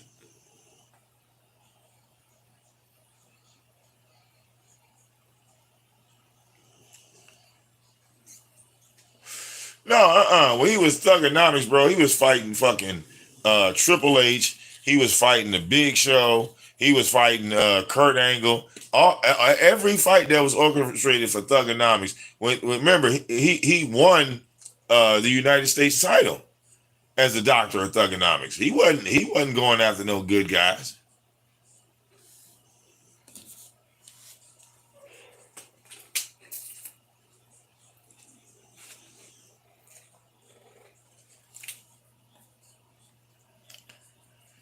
Okay.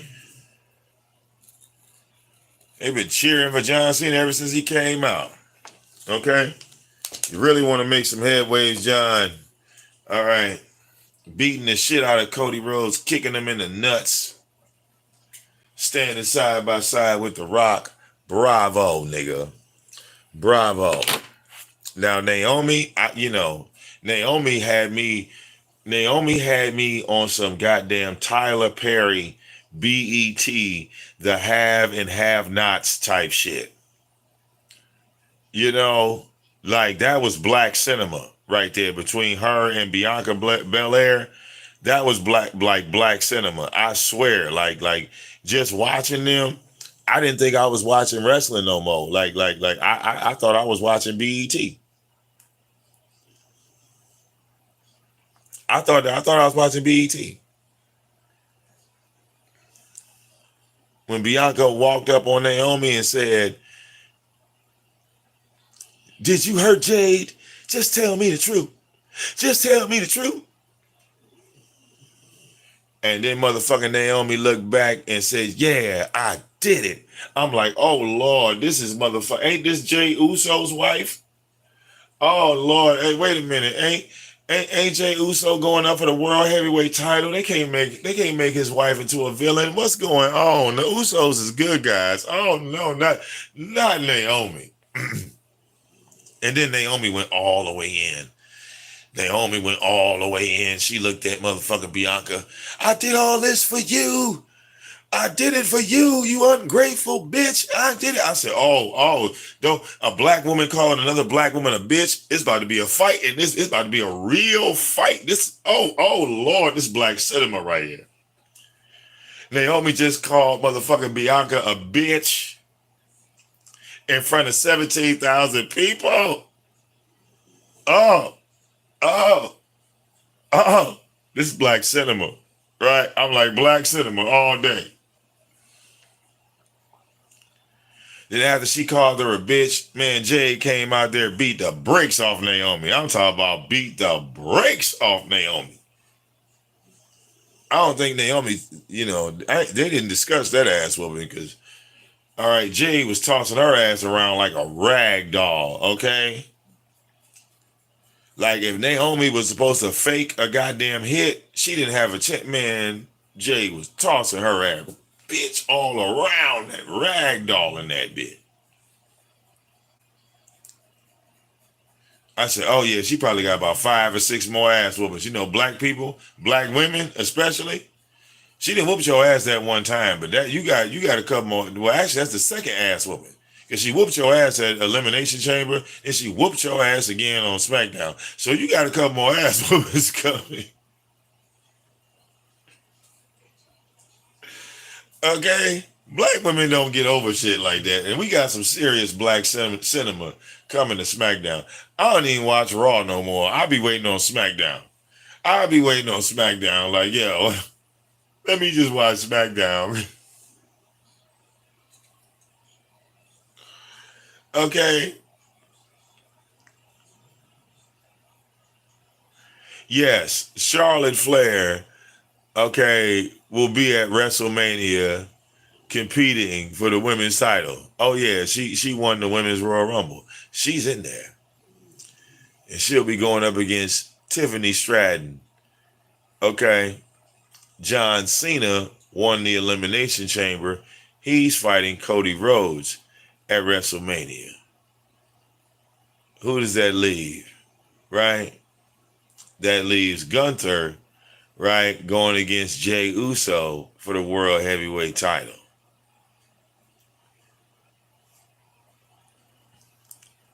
So, yeah. And The Rock is the mother.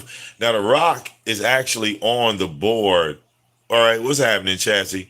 The Rock is actually on the board. Like he is coming up with some of these creative ideas. You know what I'm saying? He's putting his creativity in the wrestling, and I think it's genius. I just think The Rock at the writers' table is really doing a job.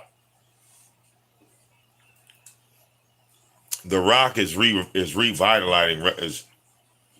revitalizing wrestling on some real shit.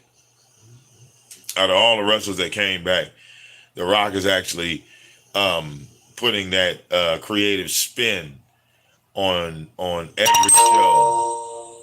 Like he's just doing it for SmackDown right now. I think he needs to do it for Raw too. Like they need to implement him somehow on Raw and just not have him on SmackDown. Then the whole thing goes up. TNA versus NXT. Well,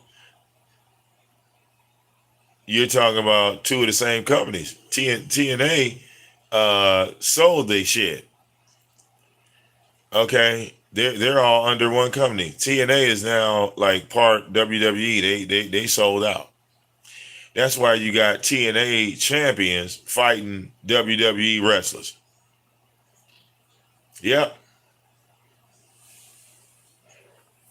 TNA is now operating on the same budget as the WWE and the UFC.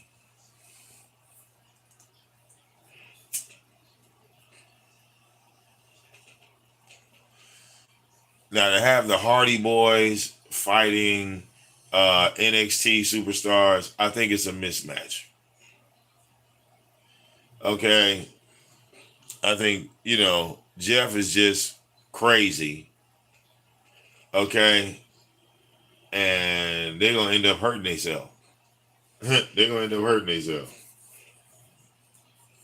You're going to be watching them one night and one of them going to break a leg, break an arm. You remember what happened to fucking Shane McMahon? He said, how? Old age. You remember when Shane McMahon fought The Undertaker? And jumped off the top of the goddamn Hell in a Cell and immediately caught a concussion? Okay. Couldn't even stand no more. Okay. Another time, this motherfucker blew his goddamn knee out. Couldn't walk. He in the middle of the match. Can't even walk.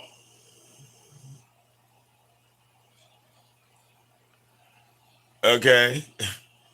The fuck? Look at Goldberg. Goldberg, one of the biggest fucking names in wrestling. That old motherfucker can't wrestle no more.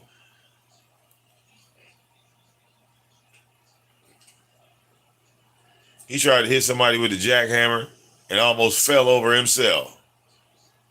You feel me? That nigga left. He was like, "Ugh." How the fuck you fuck up your nigga? That's your move. That's your finisher. That's some shit that you would do over and over again. Now your old ass can barely lift a motherfucker. Talk about jackhammer. Okay. He can't even lift 200 pounds over his head. We talk about Pittsburgh Steelers Goldberg. All y'all sports fans. He can't lift 200 pounds over his head.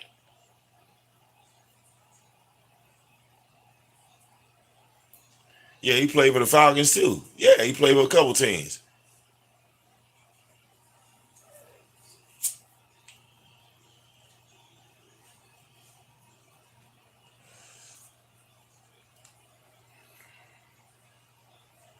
Think about this. Who coming to see Hulk Hogan fight Lawrence Taylor? Nobody. We're not selling no tickets.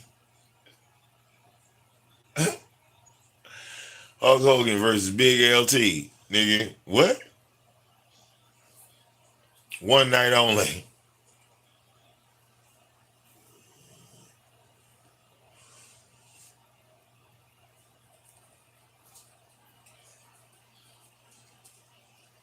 Okay.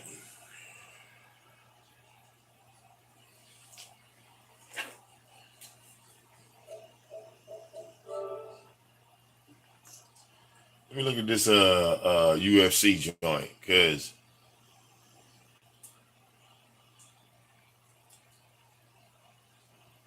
in the UFC, I'm definitely more of a boxer than I am a wrestler, or I guess it would be good to know certain moves when you are playing online, because me and Buddy Lee found this mode that was like a stand-up mode.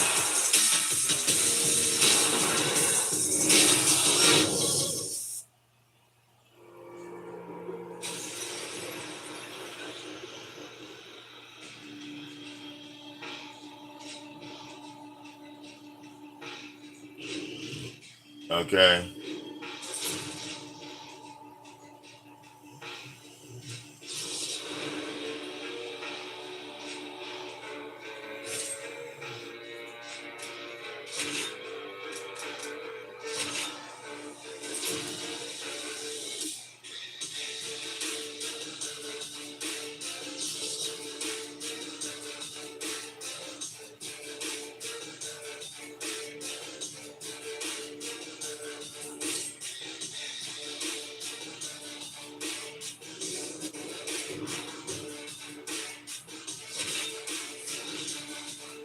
Yeah, my next fight is against Alex Pereira for the title. Okay.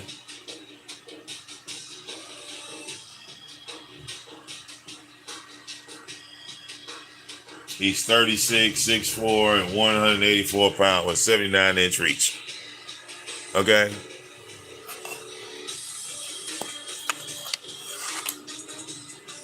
Did you know, Quan, that Brock Lesnar has been removed from all 2K video games, starting with 2K24? He is no longer a playable character due to the rape allegations that he is tied in with Vince McMahon. They done took this nigga. You can fight against him. You can fight against him in the faction wars, but he is no longer a playable character. I see the community have created him, and you can get a created version of Brock Lesnar, but he's done, son. He's done.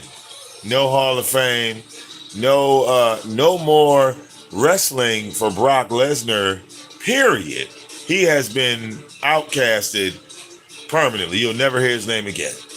Ain't that some shit? Ain't that some shit? Brock Lesnar is done. And now you got to think about it. The UFC owns the WWE. So he can't go to UFC either.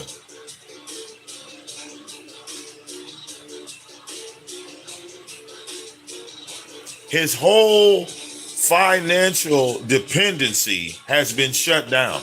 You don't even hear about this nigga. They're not even talking about him nowhere. And he's been blacklisted. You didn't know the UFC owned the WWE, bro? Yes. WWE sold, Vince McMahon sold the WWE to motherfucking Dana and them. And what's the group that start with a T? TCF or T something? It's T something. Vince don't own wrestling no more.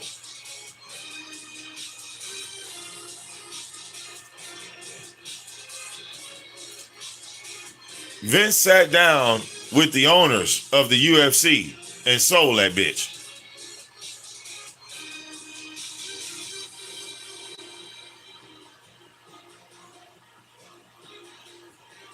To an extent, yeah. You see Stephanie every now and again.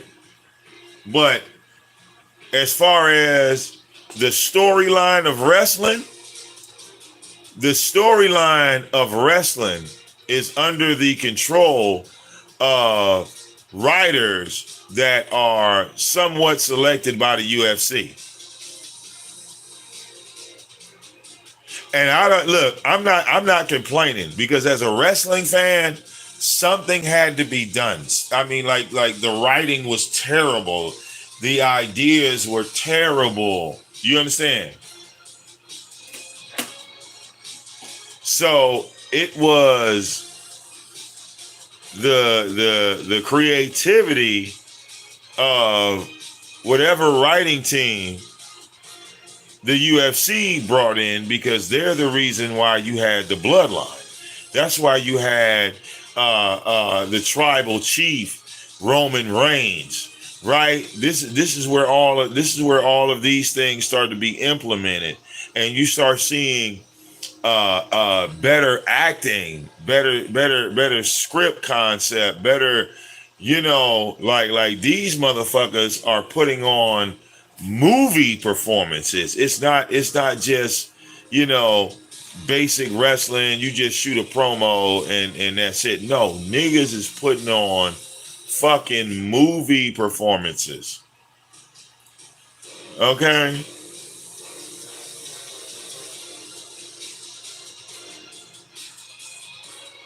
And they have no filter. They had Bo Dallas up there cutting a promo on his deceased brother, Bray Wyatt. So the WWE has no filter. They have no fucking filter. They had him cutting a promo on Bray Wyatt, his real life deceased brother.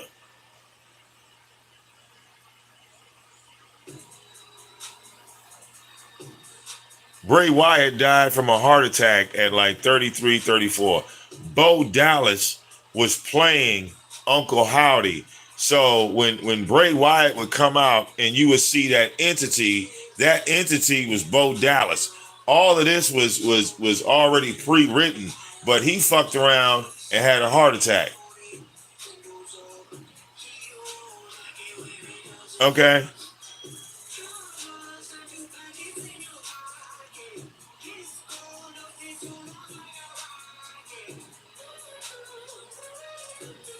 Now look, the NWO, right? Like Vince had no control over the NWO. That was some shit Hogan and Eric Bischoff created.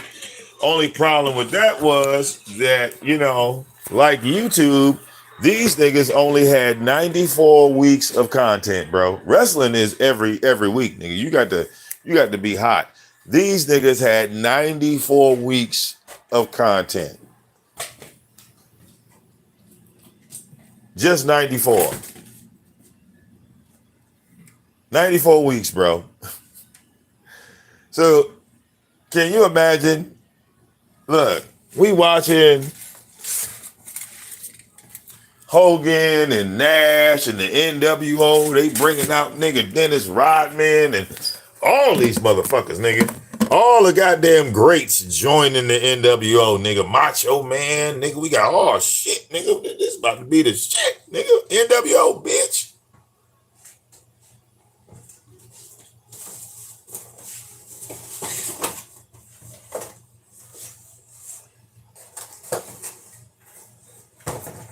Okay. Motherfuckers playing Jimi Hendrix just because Hogan was playing it.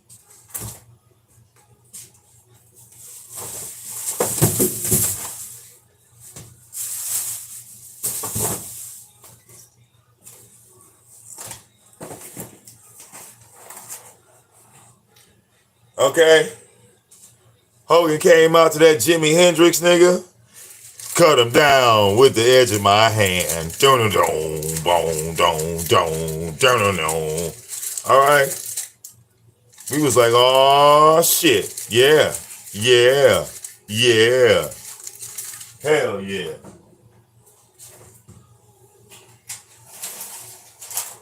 Hell yeah. Okay. But then they made that one fateful mistake.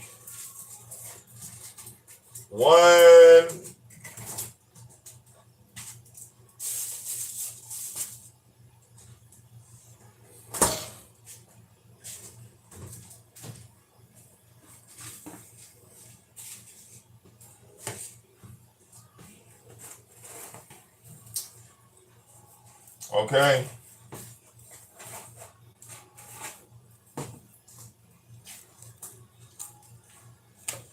One fatal mistake shut down the WCW.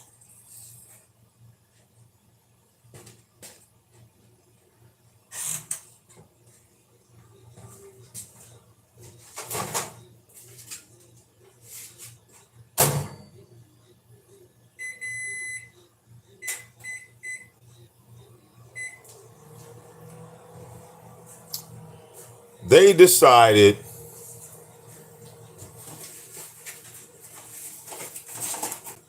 to bring back a wrestler that hadn't been seen in years. They decided we're going to finish Vince off the WWE once and for all. Yeah, they got The Rock. Yeah, they got Stone Cold. Yeah, we got the legends over here. And there's one legend missing, and they went and got him, right? We watching the WCW, and who walks out there? None other than the Ultimate Warrior. Everybody like, oh shit. This is what we talking about right here.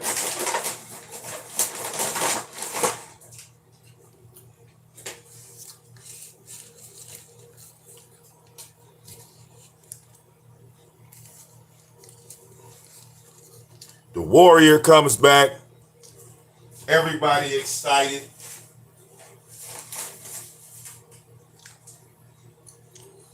Motherfuckers cheering. It's the Ultimate Warrior. Oh,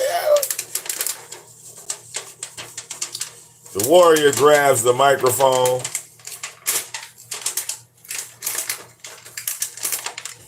And cuts one of the worst promos in wrestling history. This motherfucker was talking about some real life shit. And at that time, we didn't know what the fuck he was talking about.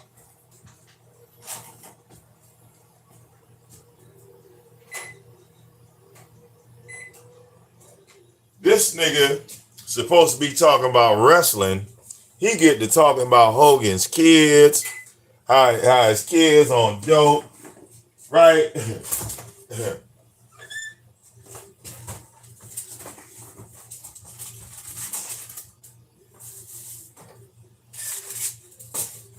We like, hold up. Okay.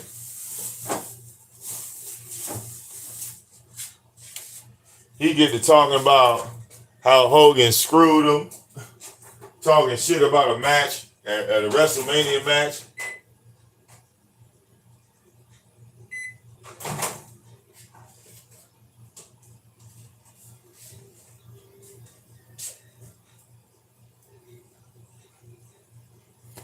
Everybody like, hold up. What this got to do with wrestling?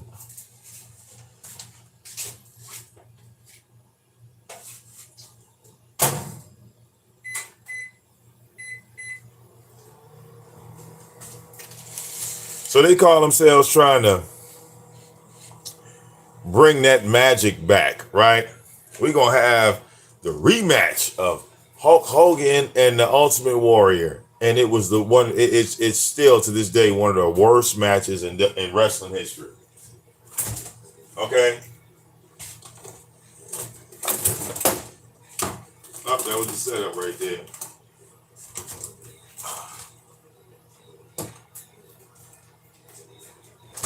Worst matches in WWE history. Okay? Warrior was missing his cue. Hogan was missing his cue. These niggas wasn't even fake fighting. They were just in the ring bumping into each other. You know, wrestling is already fake, but don't make it look too fake. Like y'all niggas, oops, oh my bad. I was supposed to catch you. Here, let's try it again. I don't think they noticed.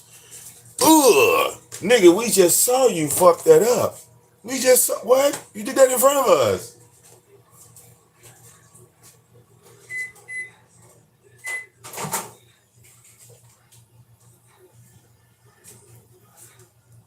You just did that in front of us.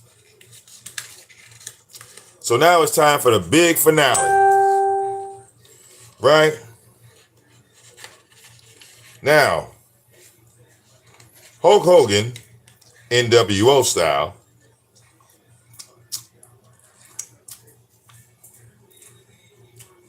is supposed to go in the corner,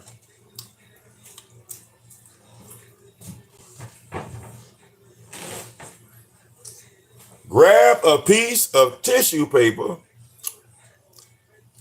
right? Set it on fire and throw it in the Ultimate Warrior face like a fireball. You know, this was pre-discussed. Okay. Hogan like, I'm gonna hit you in the face with a fireball. Ultimate Warrior like, no problem. Okay.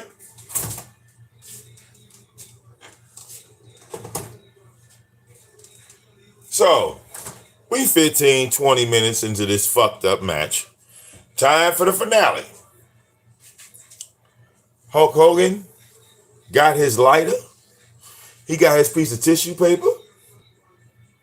He go off into the corner. He's trying to light the light, and it ain't lighting.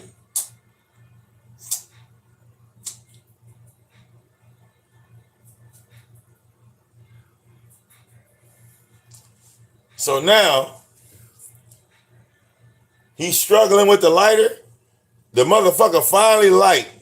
When the tissue paper catch fire, the fucking fireball blows up in Hogan's face. He's in the corner trying to light the fireball. And when he lights the bitch, the motherfucker woof right in his goddamn face and burns his eyebrows clean off. This nigga turn around, he ain't got no eyebrows. The whole crowd busts out. You talk about a laughter that was heard around the world. This nigga burned his eyebrows clean off. When he turned around, he had no eyebrows. It was like watching the Three Stooges. Like, this ain't a wrestling match. This has got to be, I got to be on the Comedy Network. Because what just happened right there, nigga?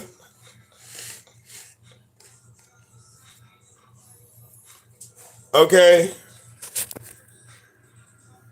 I said, oh yeah. They never recover from that. Because you supposed to take the bad guy seriously, right? Fuck, we gonna take you seriously, nigga, and you ain't got no eyebrows. So Hogan was off TV. And so was the Warrior. And there went the NWO.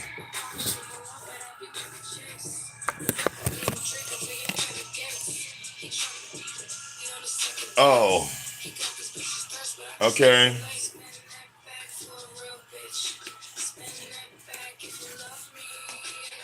Ooh. Ooh.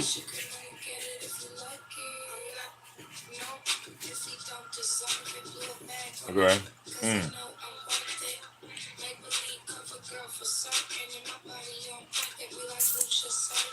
Pizza and wings. Barbecue. Okay. You know, if I'm about to fight Alex Pereira, I'm a damn sure eat something. Okay? Not going into no fight hungry. You talking about Alex Pereira.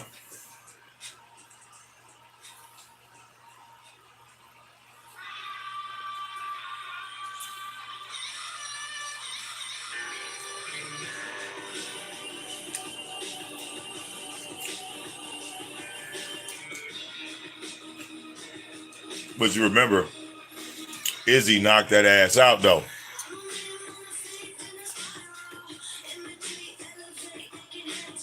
Okay?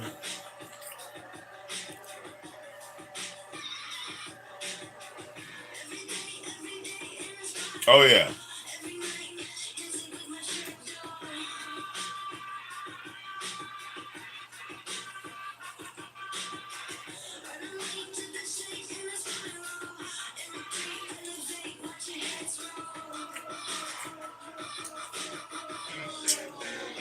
I already got my strategy in my mind. Okay? Skywalker. I'm going to keep him at bay with the jab.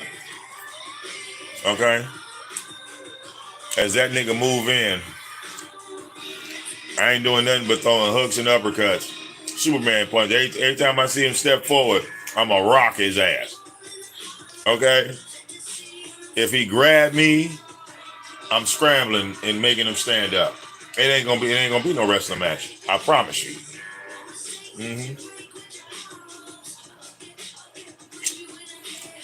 That nigga will not put hands on me.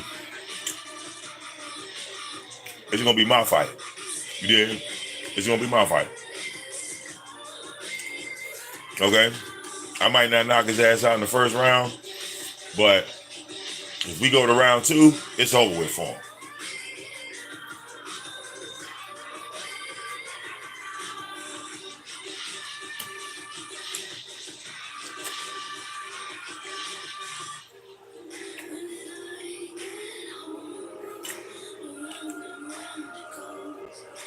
All right.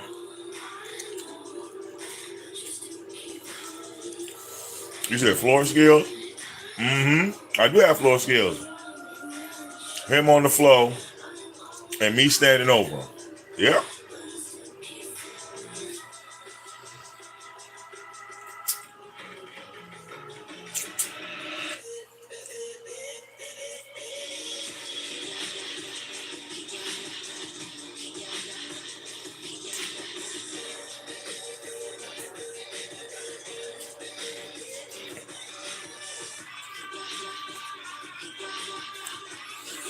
You said that's a bad strategy. Great strategy.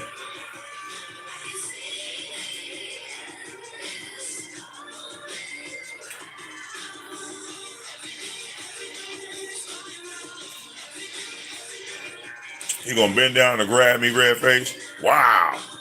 Wow. Uppercut, nigga. Stand up. Not playing on the ground with that nigga.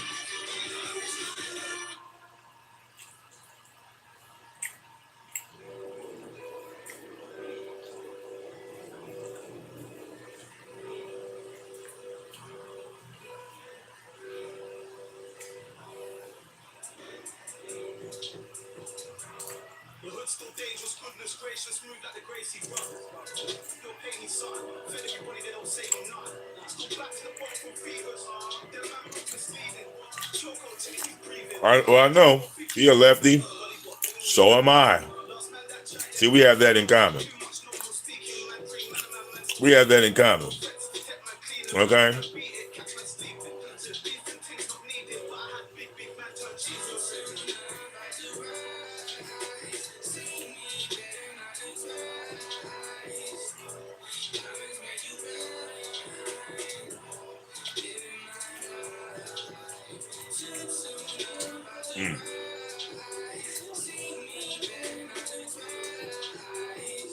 I just ain't gonna chase him. You feel me? I'm gonna wear his ass down. Okay. When I see him start to backpedal, I'm gonna push the gas on him.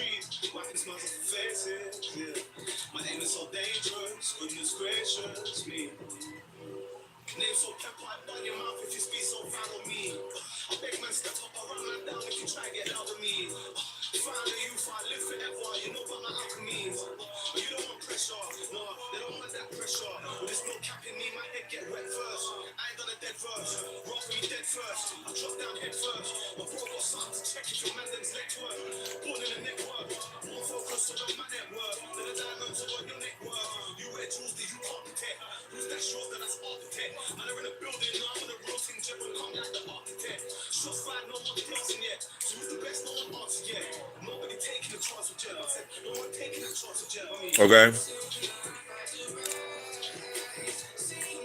And I've been trying to get this one trophy for the longest.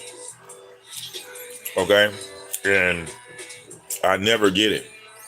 You know, it's a UFC where you got to get like all the diamonds into the fucking UFC belt. My nigga always get beat up and I didn't have characters that was undefeated, and they still never completed that fucking belt.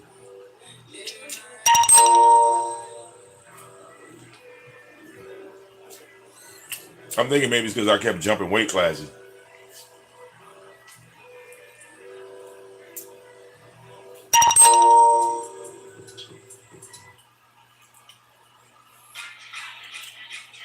But you can't have endless UFC fights.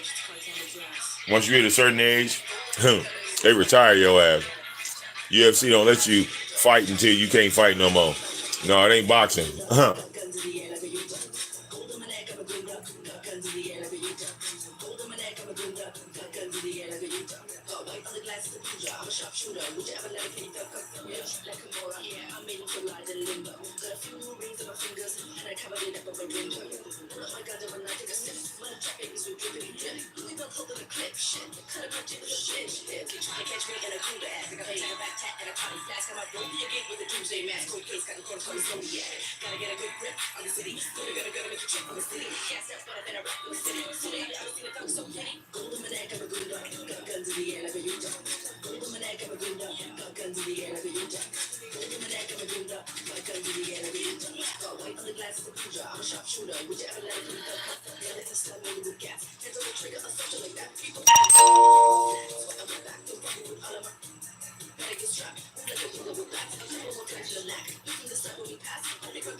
Yeah, I really needed this, y'all.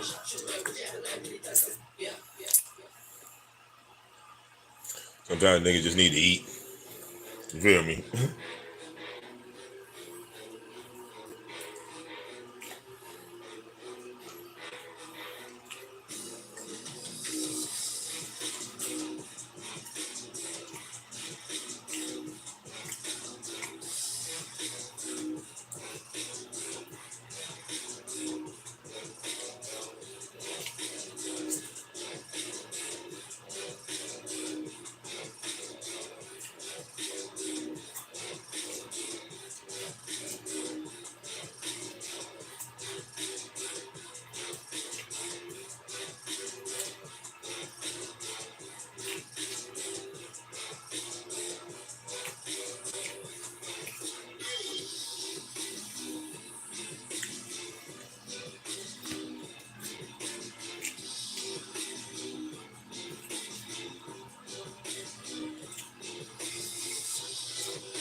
Okay.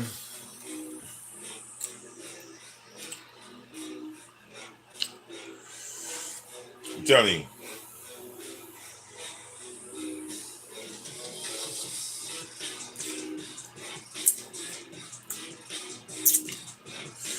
Alex Ferreira jaw ain't solid.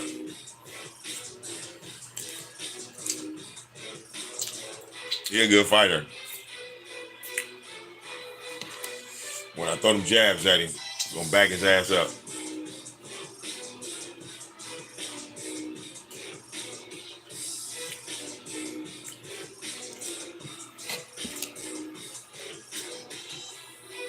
And I got them George Foreman overhands. Yeah.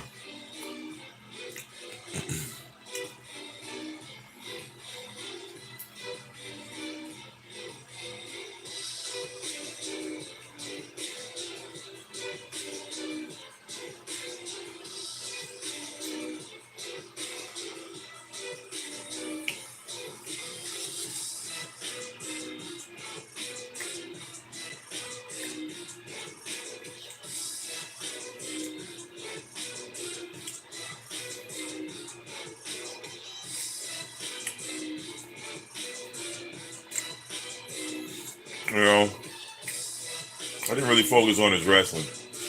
More about throwing them hands.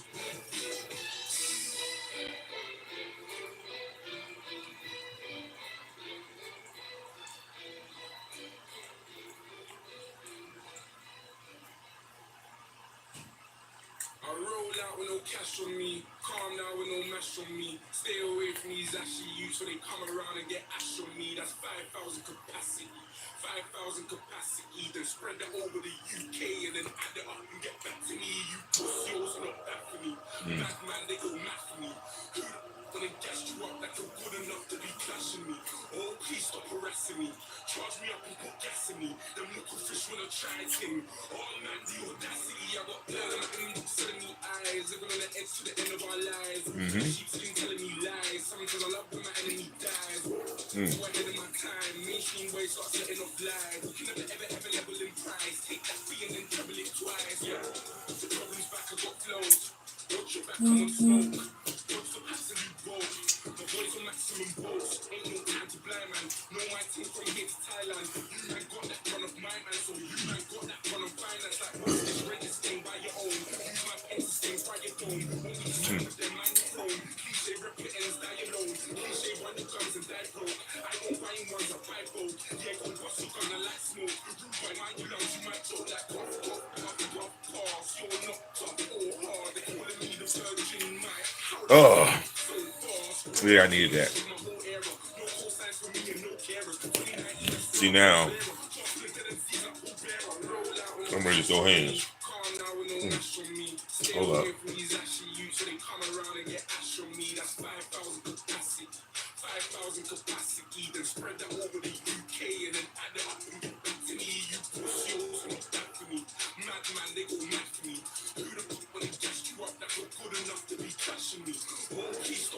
A couple of those small pieces stuck in my tube. Oh.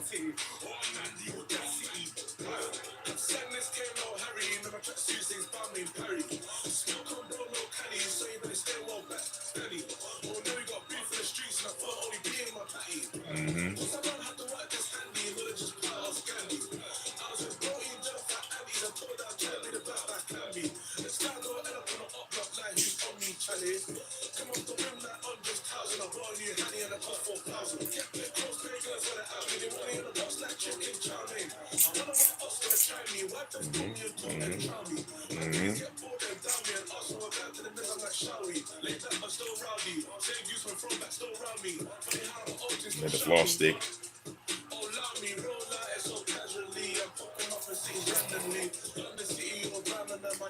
All right, yeah.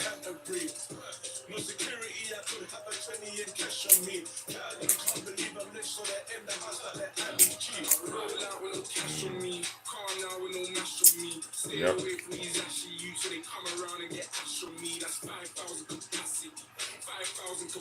Yeah.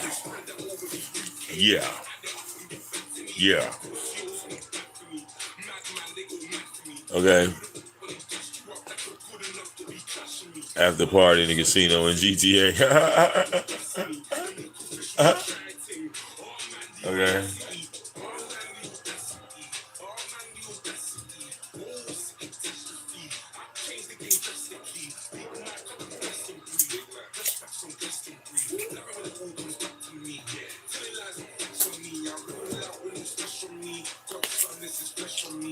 All right.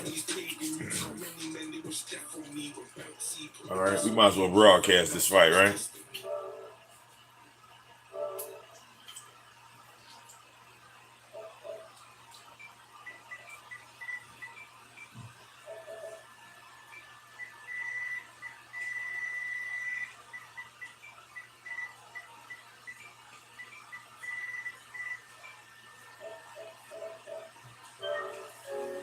We are now live on the gaming channel. We're live. You understand? Live on the gaming channel.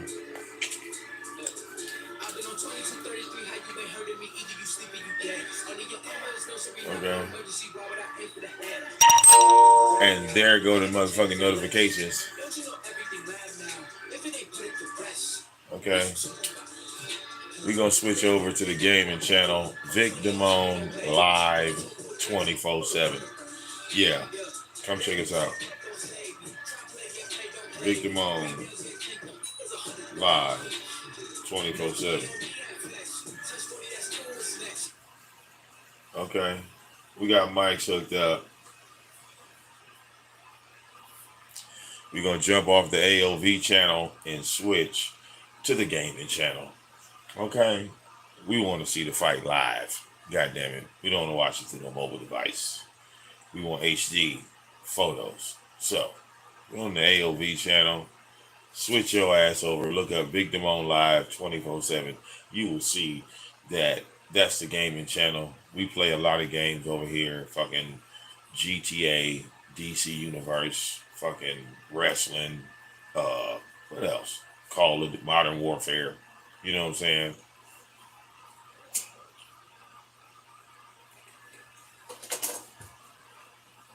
Okay. People say hilarious my ass, goddamn it. All right, I'm about to motherfucking train. Look, I got 6 weeks of training camp. Okay. Okay. And the only thing I'm working on is my boxing level. All right, that's all we doing. We gonna fight this nigga. We gonna knock his ass out. You know, skilled boxer can beat anybody's ass.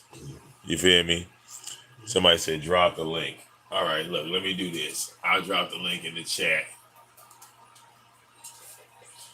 No, he gonna need to work on the defense from these motherfucking fists going across his face. Okay. See, the motherfucking AI, the AI ain't dumb. You know, they know I'm a boxer, so the first thing he gonna try to do is grab my ass. I know, yeah, you say that till you see a nigga get knocked the fuck out, right? Like it ain't boxers in the UFC. There are, yeah. Okay.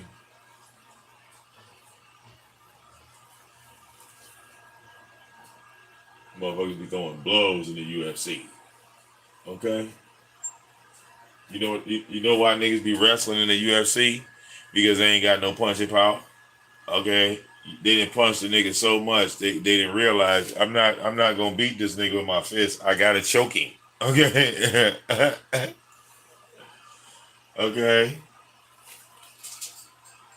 You get to punch the nigga, your arms start hurting and shit. You're like, oh no. Yeah, I gotta I gotta grab this nigga. So I'm gonna take this link and drop it in the chat room. Okay. On the AOV channel. Y'all can see we not capping over here, man. Copy.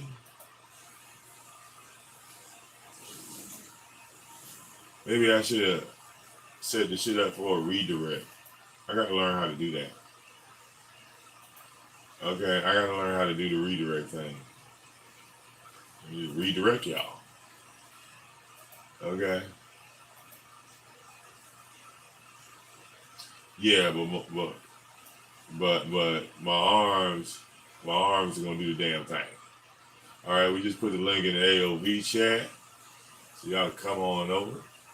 Okay. You can talk about leg strength. No. Okay. Let me see what my dude look. Well, actually, no. Look.